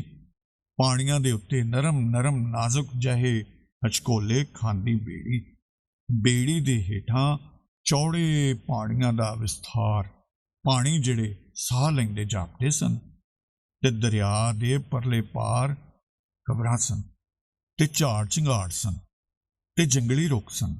ਉਰਲੇ ਪਾਸੇ ਬੰਦਿਆਂ ਦਾ ਤੇ ਪਰਲੇ ਪਾਸੇ ਰੂਹਾਂ ਦਾ ਵਸੇਬਾ ਸੀ। ਪਰਲਾ ਪਾਸਾ ਹਮੇਸ਼ਾ ਇੱਕ ਟੂਣੇ ਜਿਹੇ ਵਿੱਚ ਲਪੇਟਿਆ ਜਾਪਦਾ ਹੁੰਦਾ ਸੀ। ਉਸ ਰੂਹਾਂ ਦੇ ਸ਼ਹਿਰ ਵਿੱਚ ਜਿਉਂਦੇ ਸ਼ਹਿਰ ਦੀ ਆਵਾਜ਼ ਬਹੁਤ ਦੂਰੋਂ ਆਉਂਦੀ ਜਾਪਦੀ ਹੁੰਦੀ ਸੀ, ਜਿਹਦੇ ਵਿੱਚ ਰਾਵੀ ਦਰਿਆ ਦੀਆਂ ਲਹਿਰਾਂ ਦਾ ਨਰਮ ਜਿਹਾ ਸ਼ੋਰ ਤੇ ਰਾਵੀ ਦੇ ਢਿੱਡ ਵਿੱਚੋਂ ਆਉਂਦੀ ਨਰਮ ਜਿਹੀ ਗੁੜਗੁੜਾਹਟ ਦੀ ਆਵਾਜ਼ ਜਿਹੀ ਰਲੀ ਹੁੰਦੀ ਸੀ। ਕਬਰਾਂ ਦੇ ਕੋਲ ਖਲੋ ਕੇ ਲੱਗਦਾ ਹੁੰਦਾ ਸੀ ਜਿਵੇਂ ਮੁਰਦੇ ਪੱਥਰਾਂ ਦੀ ਨੀਂਦੇ ਸੌਂ ਰਹੇ ਹੋਣ। ਸੱਖਣੇ ਖੋਖਲੇ ਖਾਬਾਂ ਵਿੱਚ ਗੁਆਚੇ ਤਾਰਿਆਂ ਦੀਆਂ ਗਲੀਆਂ ਵਿੱਚੋਂ ਗੁਜ਼ਰਦੇ ਹੋਏ ਉਹ ਉਤਾਂ ਕਹਿਕਸ਼ਾਵਾਂ ਵਿੱਚ ਡਿੱਗਣ ਦਾ ਸੁਪਨਾ ਲੈ ਰਹੇ ਸਨ ਕਿ ਜ਼ਮੀਨ ਦੇ ਹੇਠਲੀ ਤਿਲਸਮੀ ਦੁਨੀਆ ਵਿੱਚੋਂ ਲੰਘਦੇ ਉਹਨਾਂ ਦੇ ਖਾਬ ਹੇਠਾਂ ਵੱਲ ਪ੍ਰਵਾਸ ਕਰਨ ਦਾ ਸੁਪਨਾ ਲੈ ਰਹੇ ਸਨ। ਇਹ ਰਾਵੀ ਤਾਂ ਉਹ ਰਾਵੀ ਨਹੀਂ ਸੀ। ਦੋਹਾਂ ਕੰਢੇ ਤੇ ਵੀਰਾਨੀ ਜਿਹੀ ਸੀ। ਨਿੱਕੇ ਨਿੱਕੇ ਘਰ ਬਣੇ ਹੋਏ ਸਨ, ਜੰਗਲ ਗਾਇਬ ਸਨ। ਕਬਰਾਂ ਕਿੱਥੇ ਗਈਆਂ ਹੋਣਗੀਆਂ ਵਿਚਾਰੀਆਂ, ਤੇ ਉਹਨਾਂ ਵਿੱਚ ਲੇਟ ਕੇ ਖਾਬਾਂ ਵਿੱਚ ਗੁਆਚੇ ਬੰਦੇ ਕਿੱਧਰ ਗਏ ਹੋਣਗੇ। ਸਾਰੀ ਦੁਨੀਆ ਬੇਖਬਰ ਹੋ ਗਈ ਸੀ। ਪੂਰੀ ਦੀ ਪੂਰੀ ਲਾਹੌਰ ਦੀ ਦੁਨੀਆ ਸਿਰਫ ਉਹਦੇ ਵਿੱਚ ਮੇਰੇ ਆਪਣੇ ਮਾਜ਼ੀ ਦੇ ਸੁਪਨਿਆਂ ਦੀਆਂ ਤਾਜ਼ੀਆਂ ਕਬਰਾਂ ਖੋਦੀਆਂ ਜਾ ਰਹੀਆਂ ਸਨ। ਮੇਰੇ ਹੀ ਹੱਥ ਖੋਦ ਰਹੇ ਸਨ ਉਹ ਕਬਰਾਂ, ਛਾਲੇ ਹੋਏ ਮੇਰੇ ਹੀ ਹੱਥ। ਰਾਤੀ ਆਪਣੇ ਹੋਟਲ ਦੇ ਕਮਰੇ ਵਿੱਚ ਲੇਟੀ ਸਾਂ। ਕੱਲ੍ਹ ਦਾ ਇੰਤਜ਼ਾਰ ਨਹੀਂ, ਮੈਨੂੰ ਕੋਈ ਇੰਤਜ਼ਾਰ ਨਹੀਂ ਸੀ। ਸਾਰੇ ਇੰਤਜ਼ਾਰ ਬੇਹਿੱਸ ਹੋ ਕੇ ਬੇਹੋਸ਼ ਹੋ ਗਏ ਸਨ, ਮਾਰੀ ਗਏ ਸਨ ਸ਼ਾਇਦ। ਬਾਹਰੋਂ ਕੁਝ ਬਹੁਤ ਹੀ ਤਰਲ ਜਿਹਾ ਜਿਵੇਂ ਬੂਹੇ ਦੀ ਹੇਠਲੀ ਵਿਰਲ ਵਿੱਚੋਂ ਅੰਦਰ ਆ ਰਹੀ ਸੀ। ਕਮਰਾ ਗਿੱਲ ਤੇ ਸਿੱਲ ਨਾਲ ਭਰਦਾ ਜਾ ਰਿਹਾ ਸੀ। ਮੇਰਾ ਅੰਦਰ ਜਿਵੇਂ ਇੱਕ ਵਿਸ਼ਾਲ ਰੁੱਖ ਤੇ ਯਕਦਮ ਪੱਤਝੜ ਉੱਤਰ ਆਈ ਸੀ। ਝਰ ਪੱਤੇ ਉਹਦੇ ਤੋਂ ਝੜ ਰਹੇ ਸਨ। ਮਨ ਵਿੱਚ ਸੰਨਾਟੇ ਨਾਲ ਭਰਿਆ ਮਰਸੀਆ ਵੱਜ ਰਿਹਾ ਸੀ। ਖਾਮੋਸ਼ ਕੁਝ ਸੀ ਜੋ ਅੰਦਰ ਤੱਕ ਲਹਿੰਦਾ ਜਾ ਰਿਹਾ ਸੀ, ਜਿਵੇਂ ਕੋਈ ਉਂਗਲ ਨਾਲ ਆਤਮਾ ਦੀ ਚੌਖਟ ਛੂ ਰਿਹਾ ਹੋਵੇ, ਜਿਵੇਂ ਨਵਾਂ ਨਾਲ ਰੂਹ ਦੇ ਬੰਦ ਦਰਵਾਜ਼ੇ ਨੂੰ ਖੁਰਚ ਰਿਹਾ ਹੋਵੇ। ਇੱਕ ਖਿਆਲ ਭਟਕਦਾ ਹੋਇਆ ਆਇਆ ਤੇ ਮੇਰੇ ਮਨ ਦੀ ਮੁਹਾਟ ਤੇ ਪੈ ਗਿਆ ਕਿ ਮਨੁੱਖ ਦੀ ਜ਼ਿੰਦਗੀ ਲੱਕੜ ਦੀ ਚਤੀਰੀ ਵਾਂਗੂ ਕੱਟੀ ਨਹੀਂ ਜਾ ਸਕਦੀ। ਇਹਦੇ ਟੁਕੜੇ ਕਰੋ ਤਾਂ ਸਾਰੇ ਦੇ ਸਾਰੇ ਟੁਕੜੇ ਬੇਕਾਰ ਹੋ ਜਾਂਦੇ ਨੇ। ਜੇ ਇਹਨੂੰ ਨਾ ਪਰਖ ਕੇ ਨਾ ਕੱਟੋ ਤਾਂ ਉਹਨਾਂ ਟੁਕੜਿਆਂ ਦੇ ਰਾਂਗਲੇ ਪੀੜੇ ਤੇ ਮੇਜ਼ ਤੇ ਕੁਰਸੀਆਂ ਤੇ ਘਰਾਂ ਦੇ ਬੂਹੇ ਬਾਰੀਆਂ ਨਹੀਂ ਬਣਾਈਆਂ ਜਾ ਸਕਦੀਆਂ। ਨਿਹਾਇਤ ਊਟ ਪਟਾਂਗ ਖਿਆਲ ਸੀ। ਮੈਂ ਉਹਨੂੰ ਝਟਕ ਦਿੱਤਾ ਤੇ ਜਦੋਂ ਪੇਂਜਾ ਮੇਰੇ ਮਨ ਨੂੰ ਰੂਹ ਵਾਂਗੂ ਪਿੰਜ ਰਿਹਾ ਸੀ, ਉਹਦੀ ਤੱਕਣੀ ਦੀ ਲਹਿ ਨਾਲ ਮੈਨੂੰ ਨੀਂਦਰ ਆ ਗਈ। ਅਗਲੇ ਦਿਨ ਜਿਸ ਵੇਲੇ ਮੇਰੀ ਜਾਗ ਖੁੱਲੀ, ਮੈਂ ਬਾਰੀ ਦਾ ਮੋਟਾ ਪਰਦਾ ਹਟਾ ਕੇ ਤੱਕਿਆ। ਅਜੇ ਤਾਂ ਦਿਨ ਨਹੀਂ ਸੀ ਚੜ੍ਹਿਆ, ਬਾਹਰ ਹਨੇਰਾ ਸੀ। ਘੜੀ ਵੇਖ ਕੇ ਕੀ ਕਰਨੀ, ਮੈਂ ਸੋਚਿਆ ਤੇ ਵਾਪਸ ਆ ਕੇ ਲੇਟ ਗਈ। ਉਹ ਔਰਤ ਮੇਰੇ ਸਾਹਮਣੇ ਬੈਠੀ ਸੀ, ਜਿਸ ਨੂੰ ਮੈਂ ਕੱਲ ਸਵੇਰੇ ਆਪਣੇ ਘਰ ਵਿੱਚ ਮਿਲੀ ਸਾਂ। ਆਪਣਾ ਘਰ, ਆਪਣੀ ਹੀ ਸੋਚ ਮੈਨੂੰ ਮਜ਼ਾਕੀਆ ਜਾਪੀ। ਕੌਣ ਹੋਵੇਗੀ ਉਹ? ਜਦੋਂ ਮੁਲਕ ਦੇ 2 ਟੁਕੜੇ ਹੋਏ, ਅਸੀਂ ਸ਼ਿਮਲੇ ਸਾਂ। 15 ਅਗਸਤ ਦੀ ਸਾਰੀ ਰਾਤ ਦਾਰਜੀ ਨਹੀਂ ਸੁੱਤੇ, ਬੀਜੀ ਵੀ ਨਹੀਂ ਸੁੱਤੇ ਹੋਣੇ, ਪਰ ਦਾਰਜੀ ਦੇ ਕਮਰਿਓਂ ਕਮਰੀ ਟੁਰਨ ਦੀ ਆਵਾਜ਼ ਆਉਂਦੀ ਰਹੀ। ਕਦੇ ਕਦੇ ਉਹ ਰੇਡੀਓ ਤੇ ਖਬਰਾਂ ਸੁਣਨ ਦੀ ਕੋਸ਼ਿਸ਼ ਕਰਦੇ। ਸਵੇਰੇ ਉਹਨਾਂ ਨੇ ਕਿਹਾ, ਮੈਂ ਤੇ ਲਾਹੌਰ ਚੱਲਿਆ। ਮੇਰੇ ਬੁੱਢੇ ਮਾਂ ਪਿਓ ਉਸ ਘਰ ਵਿੱਚ ਬੈਠੇ ਨੇ, ਪਤਾ ਨਹੀਂ ਕੀ ਬੀਤ ਰਹੀ ਹੋਵੇਗੀ ਉਹਨਾਂ ਨਾਲ। ਬੀਜੀ ਨੇ ਕਿਹਾ, ਮੈਂ ਤੇ ਨਹੀਂ ਜਾਣ ਦੇਣਾ। ਮੇਰੇ ਵੀ ਤੇ ਬੁੱਢੇ ਮਾਂ ਪਿਓ ਉੱਥੇ ਹੀ ਨੇ। ਜੋ ਉਹਨਾਂ ਦੇ ਭਾਗਾਂ ਵਿੱਚ ਲਿਖਿਆ ਹੋਵੇਗਾ ਉਹ ਹੋ ਜਾਵੇਗਾ। ਵਧੀ ਹੋਏਗੀ ਤਾਂ ਆਪੇ ਹੀ ਆ ਜਾਣਗੇ। ਬਹੁਤ ਦੇਰ ਤਕਰਾਰ ਹੁੰਦੀ ਰਹੀ। ਆਖਰਦਾਰ ਜੀ ਤੁਰ ਪਏ। ਧੱਕੇ ਖਾਂਦੇ ਰੇਲ ਦੇ ਇੰਜਣਾਂ ਵਿੱਚ ਸਫ਼ਰ ਕਰਦੇ, ਮੌਤ ਤੇ ਕਤਲੋ ਗਾਰਤ ਵਿੱਚੋਂ ਗੁਜ਼ਰਦੇ ਉਹ 12 ਦਿਨਾਂ ਮਗਰੋਂ ਅੰਮ੍ਰਿਤਸਰ ਪਹੁੰਚੇ, ਫਿਰ ਉੱਥੋਂ ਲਾਹੌਰ। ਮੇਰੇ ਦਾਦਾ ਦਾਦੀ ਕੈਂਪ ਵਿੱਚੋਂ ਲੱਭ ਪਏ ਤੇ ਨਾਨਾ ਨਾਨੀ ਨੂੰ ਉਹਨਾਂ ਬੜੀ ਮੁਸ਼ਕਲ ਨਾਲ ਉਹਨਾਂ ਦੇ ਘਰ ਵਿੱਚੋਂ ਕੱਢਿਆ। ਉਸ ਵੇਲੇ ਇੱਕ ਹਜੂਮ ਨੇ ਉਹਨਾਂ ਦੇ ਘਰ ਨੂੰ ਘੇਰਾ ਪਾਇਆ ਹੋਇਆ ਸੀ ਤੇ ਉਹਨਾਂ ਨੂੰ ਧਰੂ ਕੇ ਬਾਹਰ ਕੱਢ ਕੇ ਕਤਲ ਕਰਨ ਦੇ ਮਨਸੂਬੇ ਬਣਾਏ ਜਾ ਰਹੇ ਸਨ। ਸਾਰੇ ਜਦੋਂ ਕੈਂਪ ਵਿੱਚ ਇਕੱਠੇ ਹੋ ਗਏ ਤਾਂ ਦਾਰ ਜੀ ਨੇ ਆਪਣੇ ਪੁਰਾਣੇ ਦੋਸਤ ਡਾਕਟਰ ਮੁਹੰਮਦ ਯੂਸਫ ਨੂੰ ਕਿਹਾ, ਮੇਰੇ ਘਰ ਦਾ ਜ਼ਰਾ ਚੱਕਰ ਲਗਾ ਕੇ ਵੇਖੇਗਾ ਕਿ ਮੈਂ ਉੱਥੇ ਜਾ ਸਕਣਾ ਕਿ ਨਹੀਂ। ਉਹਨੇ ਆ ਕੇ ਦੱਸਿਆ ਕਿ ਸਾਡੇ ਘਰ ਤੇ ਅੰਮ੍ਰਿਤਸਰ ਤੋਂ ਆਈਆਂ ਕੰਜਰੀਆਂ ਦਾ ਕਬਜ਼ਾ ਸੀ। ਬਹੁਤ ਹੋਣਹਾਰ ਲੋਕ ਸਨ, ਗੁੰਡੇ ਸਨ। ਉਹਨਾਂ ਦੇ ਦਲਾਲ ਜਿਹੜੇ ਉਹਨਾਂ ਦੀ ਨਿਗਰਾਨੀ ਕਰਦੇ ਸਨ। ਬਹੁਤ ਮੁਸ਼ਕਲ ਸੀ ਹੁਣ ਘਰ ਜਾਣਾ। ਦਾਰ ਜੀ ਨੇ ਕਿਹਾ, ਪਰ ਗੁਰੂ ਗ੍ਰੰਥ ਸਾਹਿਬ ਤਾਂ ਮੈਨੂੰ ਲਿਆ ਦੇ। ਡਾਕਟਰ ਯੂਸਫ ਨੇ ਕਿਹਾ, ਮੈਂ ਟੈਲੀਫੋਨ ਤੇ ਗੱਲ ਕਰਕੇ ਵੇਖਣਾ ਜੇ ਉਹਨਾਂ ਨੇ ਅਜੇ ਤੱਕ। ਤੇ 2 ਘੰਟਿਆਂ ਮਗਰੋਂ ਟਾਂਗੇ ਤੇ ਬਹਿ ਕੇ ਇੱਕ ਬੰਦਾ ਆਇਆ, ਮੂੰਹ ਵਿੱਚ ਪਾਨ, ਵਾਲ ਤੇਲ ਨਾਲ ਚਮਕੇ, ਅੱਖਾਂ ਵਿੱਚ ਸੁਰਮਾ, ਗਲੇ ਵਿੱਚ ਸੋਨੇ ਦਾ ਲਾਕਟ, ਅਤਰ ਨਾਲ ਮਹਿਕਦਾ ਉਹਦਾ ਬੋਸਕੀ ਦਾ ਕੁਰਤਾ ਪਜਾਮਾ। ਦਾਰ ਜੀ ਨੇ ਪਛਾਣ ਲਿਆ, ਉਹਨਾਂ ਦਾ ਹੀ ਸੀ। ਕੱਛ ਵਿੱਚ ਗੁਰੂ ਗ੍ਰੰਥ ਸਾਹਿਬ ਦੀ ਬੀੜ, ਰੁਮਾਲੇ ਵਿੱਚ ਲਿਪਟੀ ਹੋਈ। ਕੱਲ ਸਵੇਰੇ ਜਿਸ ਔਰਤ ਨੂੰ ਮੈਂ ਆਪਣੇ ਘਰ ਵੇਖਿਆ ਸੀ, ਉਹ ਉਹਨਾਂ ਹੀ ਅੰਮ੍ਰਿਤਸਰ ਤੋਂ ਆਉਣ ਵਾਲੇ ਜਿਸਮ ਫਰੋਸ਼ਾਂ ਵਿੱਚੋਂ ਸੀ, ਜਾਂ ਉਹ ਲੋਕ ਇਹ ਘਰ ਕਿਸੇ ਹੋਰ ਨੂੰ ਵੇਚ ਗਏ ਸਨ ਤੇ ਮਗਰੋਂ ਆਉਣ ਵਾਲਿਆਂ ਨੇ ਉਹਦੇ ਕਈ ਟੋਟੇ ਕਰ ਦਿੱਤੇ ਸਨ, ਜਾਂ ਅੰਮ੍ਰਿਤਸਰ ਵਾਲਿਆਂ ਨੇ ਹੀ ਉਹਦੇ ਕਈ ਟੋਟੇ ਕਰਕੇ ਟੁਕੜਾ ਟੁਕੜਾ ਵੇਚ ਦਿੱਤਾ ਸੀ। ਮਨ ਦਾ ਕੋਈ ਵਿਵੇਕ, ਪੁਣ ਛਾਣ ਕਰਕੇ ਜਾਣਨ ਪਰਖਣ ਵਾਲੀ ਤੀਜੀ ਅੱਖ ਮੈਨੂੰ ਕਹਿ ਰਹੀ ਸੀ ਕਿ ਉਹ ਉਹਨਾਂ ਔਰਤਾਂ ਵਿੱਚੋਂ ਹੀ ਸੀ, ਜ਼ਰੂਰ ਉਹਨਾਂ ਵਿੱਚੋਂ ਹੀ ਸੀ। ਤਦੇ ਹੀ ਤੇ ਉਹਦੀਆਂ ਅੱਖਾਂ ਵਿੱਚ ਇੱਕ ਫੌਲਾਦੀ ਢਾਲ ਜਿਹੀ ਸੀ, ਆਪਣੇ ਆਪ ਨੂੰ ਬਚਾਉਂਦੀ ਹੋਈ ਇੱਕ ਪਥਰੀਲੀ ਵੰਗਾਰ ਜਿਹੀ ਕਿ ਐ ਅਜਨਬੀ ਔਰਤ, ਜੇ ਤੂੰ ਮੇਰੇ ਮਾਜ਼ੀ ਨੂੰ ਬੇਨਕਾਬ ਕੀਤਾ ਤਾਂ ਮੈਂ ਤੈਨੂੰ ਵੀ ਲੀਰੋ ਲੀਰ ਕਰ ਦਿਆਂਗੀ। ਇੱਕ ਅਜੀਬ ਬੇਗਾਨਗੀ ਸੀ ਉਹਦੇ ਚਿਹਰੇ ਤੇ। ਮੈਂ ਜਦੋਂ ਉਹਦੇ ਹੱਥਾਂ ਨੂੰ ਛੂਹਿਆ ਸੀ ਤਾਂ ਵੀ ਉਹਨੇ ਮੈਨੂੰ ਉਹੋ ਜਿਹੀ ਹੀ ਮੁਖਾਲਫ ਖੈਮੇ ਵਿੱਚ ਖੜੋਤੀ ਨਜ਼ਰ ਨਾਲ ਤੱਕਿਆ ਸੀ। ਰੱਤਾ ਨਹੀਂ ਸੀ ਪਿੰਗਰੀ ਉਹ। ਜੇ ਮੈਂ ਆਪਣੇ ਮਾਜ਼ੀ ਨੂੰ ਤਲਾਸ਼ ਕਰ ਰਹੀ ਸਾਂ ਤਾਂ ਉਹ ਆਪਣੇ ਤਾਹਾਂ ਵਿੱਚ ਲੁਕਾਏ ਮਾਜ਼ੀ ਨੂੰ ਕਿਸੇ ਪਿਛਲੀ ਹਨੇਰੀ ਕੋਠੜੀ ਵਿੱਚ ਛੁਪਾ ਲੈਣਾ ਚਾਹ ਰਹੀ ਸੀ। ਕਿਸੇ ਜ਼ਮੀਨ ਦੋਜ਼ ਭੋਰੇ ਵਿੱਚ ਉਹਦੀ ਗੰਢੜੀ ਬੰਨ੍ਹ ਕੇ ਲੁਕਾ ਰਹੀ ਸੀ ਤੇ ਐਲਾਨ ਕਰ ਰਹੀ ਸੀ ਕਿ ਖਬਰਦਾਰ, ਜੇ ਇੱਧਰ ਅੱਖ ਵੀ ਚੁੱਕ ਕੇ ਵੇਖੀ ਤਾਂ ਆਨੇ ਕੱਢ ਕੇ ਤਲੀ ਤੇ ਰੱਖ ਦਿਆਂਗੀ।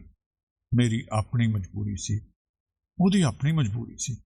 ਸਭ ਦੇ ਜ਼ਖਮ ਆਪਣੇ ਆਪਣੇ ਜਿਸਮਾਂ ਦੀਆਂ ਕੰਧਾਂ ਵਿੱਚ ਕੈਦ ਨੇ, ਕਦੇ ਭੱਠੀ ਦੇ ਦਾਣਿਆਂ ਵਾਂਗੂ ਪੁੱਜਦੇ, ਕਦੀ ਰਿਸਦੇ, ਕਦੀ ਟੀਸਦੇ, ਕਦੀ ਚਿਪੜਾਏ ਤੇ ਖਰੀਂਡਾਂ ਨਾਲ ਕੱਜੇ, ਫਿਰ ਆਪਣੀ ਹੀ ਉਂਗਲੀ ਦੇ ਨੌਂ ਉਸ ਖਰੀਂਡ ਨੂੰ ਖੁਰਚ ਦਿੰਦੇ ਨੇ। 42 ਵਰਿਆਂ ਵਿੱਚ ਤਾਂ ਦੁਨੀਆ ਬਦਲ ਜਾਂਦੀ ਹੈ। 42 ਵਰਿਆਂ ਵਿੱਚ ਸਦੀ ਕਰਵਟ ਲੈ ਲੈਂਦੀ ਹੈ। 42 ਵਰਿਆਂ ਵਿੱਚ ਦੁਨੀਆ ਵਿੱਚ ਕੀ ਹੋ ਗਿਆ ਹੈ।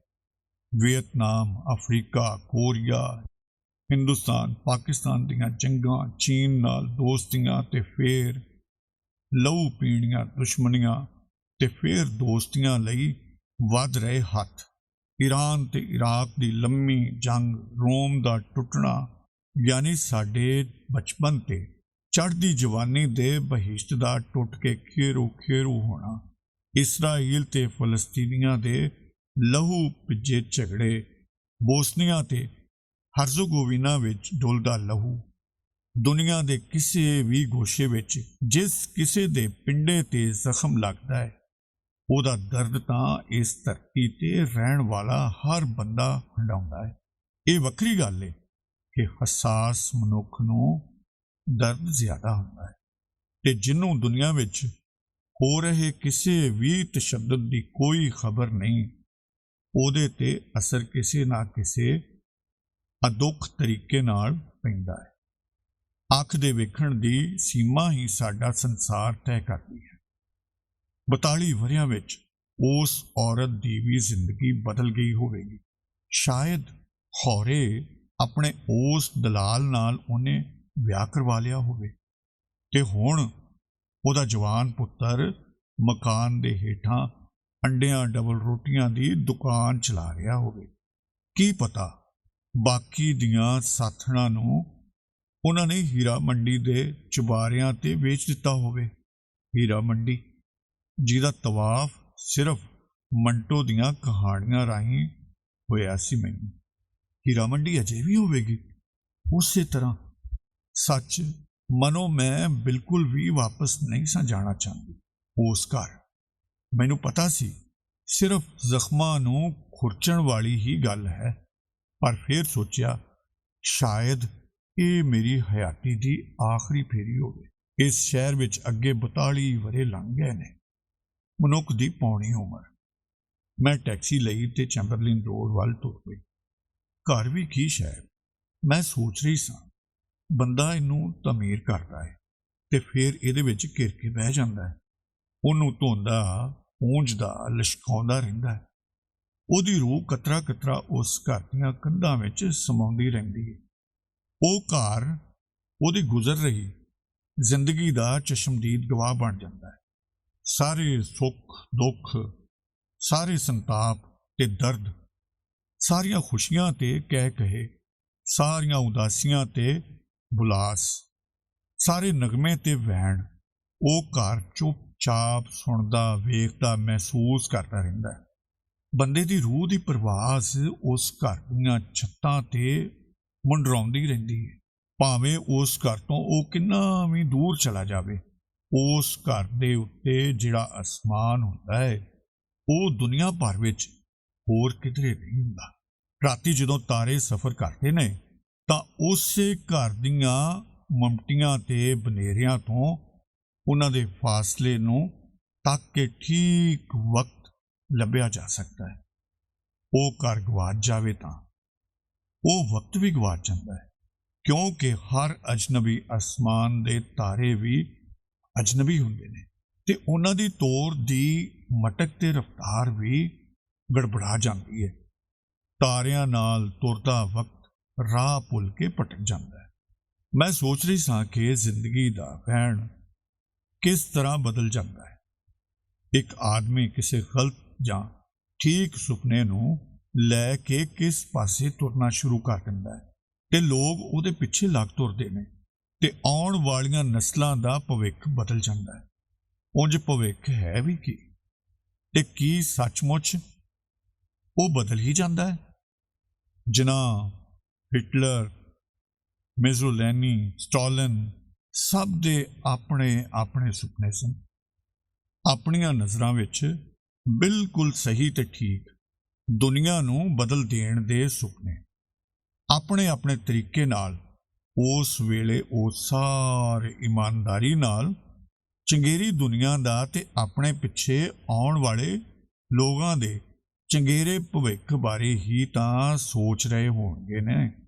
ਨਤੀਜੇ ਵਿੱਚ ਭਾਵੇਂ ਲਹੂ ਦੇ ਦਰਿਆ ਵਗ ਤੁਰਨ, ਧਰਤੀ ਨੂੰ ਚਾਕੂ ਨਾਲ ਕੱਟ ਦਿੱਤਾ ਜਾਵੇ, ਗੈਸ ਚੈਂਬਰਾਂ ਵਿੱਚ 60 ਲੱਖ ਲੋਕ ਕਤਲ ਕਰ ਦਿੱਤੇ ਜਾਣ, ਕੁਝ ਵੀ ਹੋ ਜਾਵੇ, ਇਹ ਤਾਂ ਮਗਰੋਂ ਇਤਿਹਾਸ ਨੇ ਹੀ ਵੇਖਣਾ ਹੁੰਦਾ ਹੈ।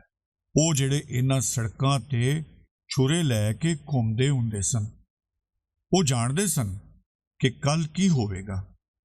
ਉਹ ਸਮਾਂ ਹੀ ਅਜਿਹਾ ਸੀ, ਮੌਤ ਨਾਲ ਇਸ਼ਕ ਸੀ। ਉਸ ਸਮੇਂ ਨੂੰ ਦਰਿੰਦਗੀ ਤੇ ਹੈਵਾਨਗੀ ਦਾ ਉਹ ਮੌਸਮ ਗੁਜ਼ਰ ਚੁੱਕਾ।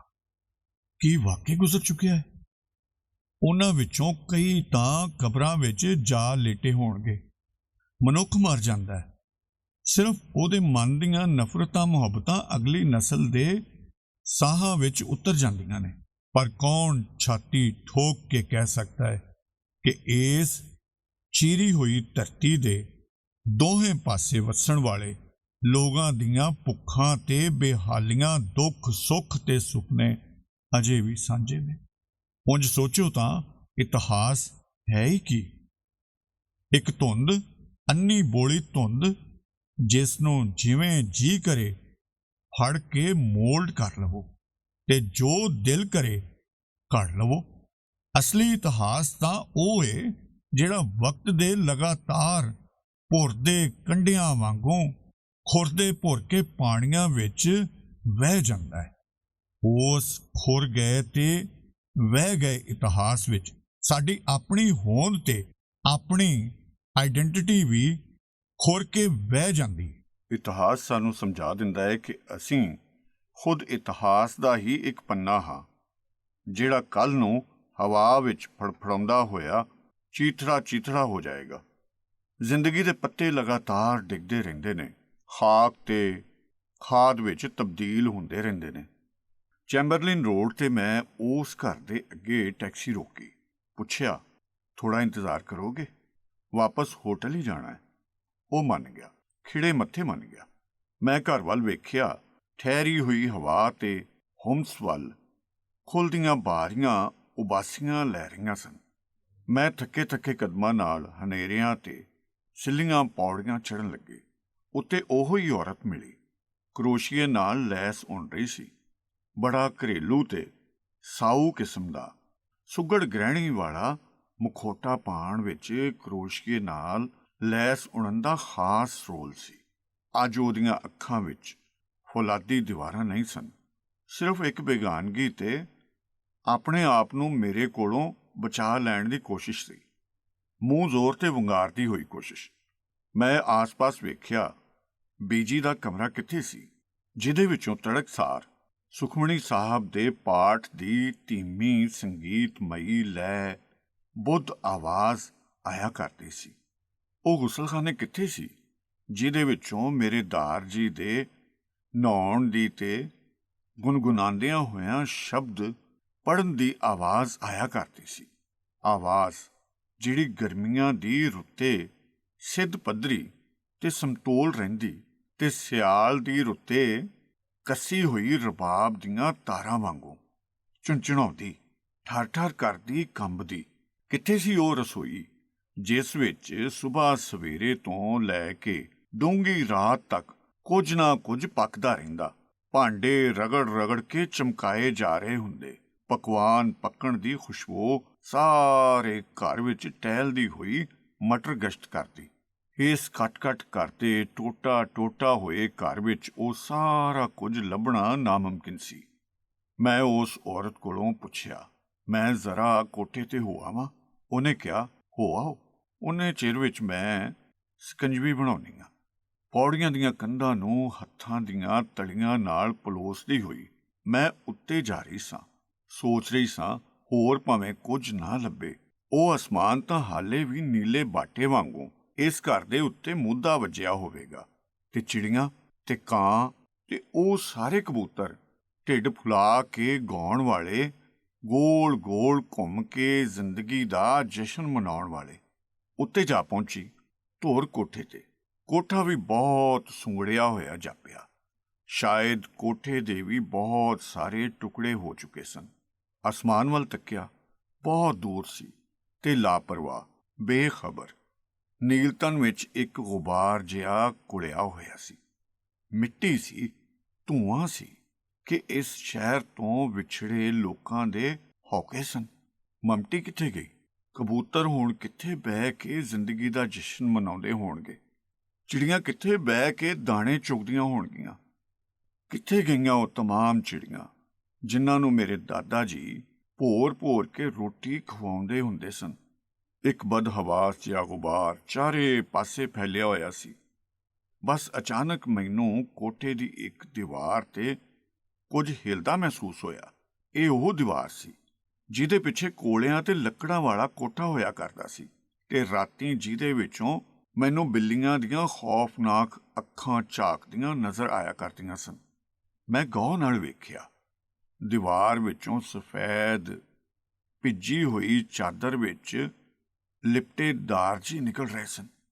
ਫਿਰ ਉਸੇ ਤਰ੍ਹਾਂ ਦੀ ਭਿੱਜੀ ਹੋਈ ਸਫੈਦ ਚਾਦਰ ਵਿੱਚ ਲਿਪਟੇ ਬੀਜੀ ਨਿਕਲੇ।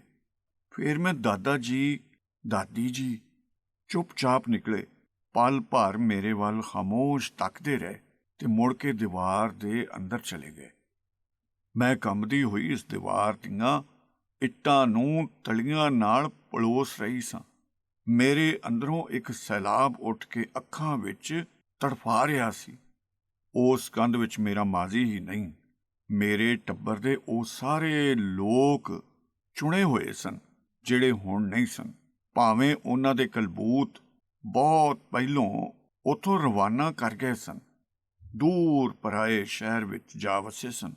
ਉਹਨਾਂ ਦੀਆਂ ਰੂਹਾਂ ਉਹਨਾਂ ਹੀ ਕੰਧਾਂ ਵਿੱਚ ਚੁਣੀਆਂ ਰਹਿ ਗਈਆਂ ਸਨ। ਦਾਰ ਜੀ ਜਿਨ੍ਹਾਂ ਦੀ ਕਾਲੀ ਦਾੜੀ 15 ਅਗਸਤ ਦੀ ਰਾਤ ਨੂੰ ਸ਼ਿਮਲੇ ਦੇ ਇੱਕ ਮਕਾਨ ਵਿੱਚ ਅੱਧੀ ਸਫੈਦ ਹੋ ਗਈ ਸੀ। ਬੀਜੀ ਜਿਹੜੇ ਪੀੜ੍ਹੀ ਤੇ ਬੈਠੇ ਅਜੇ ਵੀ ਰਸੋਈ ਵਿੱਚ ਰੋਟੀਆਂ ਪਕਾ ਰਹੇ ਸਨ। ਭਾਈਆ ਜੀ ਜਿਹੜੇ ਦਿਨ ਰਾਤ ਪਾਠ ਕਰਦੇ ਸਨ ਤੇ ਆਪਣੇ ਰੱਬ ਨਾਲ ਹੱਸ ਕੇ ਮਸ਼ਕਰੀਆਂ ਕਰਦੇ ਸਨ, ਤੇ ਕੋਠੇ ਤੇ ਚਿੜੀਆਂ ਨੂੰ ਭੋਰ ਕੇ ਰੋਟੀ ਖਵਾਉਂਦੇ, ਉਹਨਾਂ ਨਾਲ ਵੀ ਨਿੱਕੀਆਂ ਲਾਡੀਆਂ ਗੁਫ਼ਤਗੂਆਂ ਕਰਦੇ ਰਹਿੰਦੇ ਸਨ। ਤੇ ਬੇਜੀ, ਦਾਦੀ ਜਿਹੜੇ ਦੁੱਧ ਦੀ ਮਲਾਈ ਵਿੱਚ ਵੇਸਣ ਘੋਲ ਕੇ ਆਪਣੇ ਮਲਾਈ ਵਰਗੇ ਮੂੰਹ ਤੇ ਪੈਰਾਂ ਤੇ, ਪਿੰਨੀਆਂ ਤੇ ਹੱਥਾਂ ਤੇ, ਵੀਣੀਆਂ ਤੇ ਵਟਣਾ ਮਲਦੇ ਸਨ। ਜਸਬੀਰ ਜਿਹੜੀ ਥੋੜ੍ਹੀ ਤੋਤਲੀਆਂ ਗੱਲਾਂ ਕਰਦੀ ਕੰਬਦੀ ਹੁੰਦੀ ਸੀ, ਤੇ ਮੈਂ ਖੁਦ ਜਿਹੜੀ ਚਿੱਕ ਦੇ ਪਿੱਛੇ ਖੜੋਤੀ ਹੇਠਾਂ ਸੜਕ ਤੋਂ ਲੰਘਣ ਵਾਲੇ ਲੋਕਾਂ ਦੇ ਦਰਿਆ ਦੀਆਂ ਲਹਿਰਾਂ ਗਿਣਦੀ ਰਹਿੰਦੀ ਸਾਂ ਤੇ ਵੇਖਦੀ ਸਾਂ ਅੱਧੀ ਰਾਤ ਸਬਜ਼ੀ ਨਾਲ ਭਰੇ ਗੱਡਿਆਂ ਦੇ ਹੇਠਾਂ ਲਮਕਦੀਆਂ ਲਾਲਟੈਨਾਂ ਦੀ ਰੌਸ਼ਨੀ ਜਿਹੜੀ ਗੱਡੇ ਦੇ ਗਿਰਚ ਮਿਰਚ ਟੁਰਦੇ ਪਈਆਂ ਦੇ ਨਾਲ ਹੀ ਅਜੀਬ ਹਨੇਰੇ ਚਾਨਣੇ ਦੀਆਂ ਰੰਗੋਲੀਆਂ ਸੜਕ ਦੇ ਪਿੰਡੇ ਤੇ ਖਲੇਰਦੀ ਰਹਿੰਦੀ ਸੀ। ਤਾਂ ਹੀ ਖਾਲੀ ਅਸਮਾਨ ਦੇ ਵਿੱਚ ਇੱਕ ਚੀਲ ਉੱਡਦੀ ਹੋਈ ਲੰਘੀ। ਨੀਮ ਨੀਲੇ ਤੇ ਨੀਮ ਗਰਦੀਲੇ ਸਮੁੰਦਰ ਵਿੱਚ ਤੈਰਦੀ ਇੱਕ ਵੱਡੀ ਕਾਲੀ ਮੱਛੀ। ਨੀਲੇ ਮੱਟ ਮੀਲੇ ਸਮੁੰਦਰ ਦੇ ਇੱਕ ਸਿਰਿਓਂ ਦੂਜੇ ਸਿਰੇ ਵੱਲ ਜਾਂਦੀ ਹੋਈ ਲੱਭਦੀ ਕਿ ਸਮੁੰਦਰ ਦਾ ਕੋਈ ਦੂਜਾ ਕਿਨਾਰਾ ਵੀ ਹੁੰਦਾ ਹੈ ਕਿ ਨਹੀਂ। ਉਹਦੀ ਕੁਰਾੜੀ ਤੇ ਕਰਖਤ ਚੀਕ ਨੇ ਸੱਖਣੇ ਖੋਖਲੇ ਆਸਮਾਨ ਵਿੱਚ ਜਿਵੇਂ ਖੰਜਰ ਖੋਭ ਦਿੱਤਾ। ਲੋਹੇ ਉੱਤੇ ਵੱਜਦੇ ਲੋਹੇ ਦੇ ਹਥੌੜੇ ਦੀ ਆਵਾਜ਼। ਮਨ ਧੂਆਂ ਧੂਆਂ ਹੋ ਗਿਆ। ਮੈਂ ਹੇਠਾਂ ਉਤਰਨ ਲੱਗੀ। ਉਹ ਖੋਲੇ ਹੋਇਆ ਘਰ ਜਿਵੇਂ ਮੇਰੇ ਘਰ ਦੀ ਲਾਸ਼ ਸੀ, ਬੇਕਫਨ। ਮੇਰੀਆਂ ਅੱਖਾਂ ਵਿੱਚ ਜਿਹੜੇ ਮੋਈਆਂ ਮੱਛੀਆਂ ਵਾਂਗੂ ਸਤ੍ਹਾ ਤੇ ਤੈਰ ਆਏ ਸਨ, ਉਹ ਸੁਪਨੇ ਸਨ। ਉਸ ਘਰ ਦੇ ਜਿਹੜਾ ਵਰ੍ਹਿਆਂ ਪਹਿਲੋਂ ਵਿਛੜ ਗਿਆ ਸੀ, ਉਹਨਾਂ ਘਰਾਂ ਦੇ ਜਿਹੜੇ ਹਾਲੀ ਬਣੇ ਹੀ ਸਨ, ਉਹਨਾਂ ਘਰਾਂ ਦੇ ਜਿਹੜੇ ਅਜੇ ਕਿਸੇ ਨੇ ਨਹੀਂ ਸਨ ਤੱਕੇ, ਉਹਨਾਂ ਘਰਾਂ ਦੇ ਜਿਹੜੇ ਅਜੇ ਤਾਮੀਰ ਹੋਣੇ ਸਨ। ਨਹੀਂ, ਸ਼ਾਮ ਤੱਕ ਇੱਥੇ ਨਹੀਂ ਰੁਕਣਾ ਮੈਂ। ਉਹ ਕਾਵਾਂ ਦੀਆਂ ਡਾਰਾਂ ਹੁਣ ਇਸ ਘਰ ਤੇ ਉੱਤੋਂ ਨਹੀਂ ਲੰਘਦੀਆਂ ਹੋਣੀਆਂ। ਇਹ ਹੈਰਾਨੀ ਸੀ, ਅਫਸੋਸ ਸੀ, ਗਮ ਸੀ, ਦੁੱਖ ਸੀ, ਹੇਰਵਾ ਸੀ, ਪਤਾ ਨਹੀਂ। ਸ਼ਾਇਦ ਇਹਨਾਂ ਸਾਰੇ ਸੰਤਾਪਾਂ ਤੋਂ ਵੀ ਵੱਡਾ ਇੱਕ ਸੰਤਾਪ ਸੀ ਜਿਸ ਵਾਸਤੇ ਸ਼ਬਦ ਅਜੇ ਘੜੇ ਨਹੀਂ ਗਏ। ਮੇਰੇ ਅੰਦਰ ਮੇਰੇ ਸੁਪਨੇ ਦੀ ਧੌਣ ਕੱਟੀ ਹੋਈ ਪਰਾਂ ਲੁੜਕੀ ਪਈ ਸੀ ਤੇ ਉਹਦਾ ਧਾੜ ਅਜੇ ਵੀ ਆਹਿਸਤਾ ਆਹਿਸਤਾ ਫੜਫੜਾ ਰਿਹਾ ਸੀ।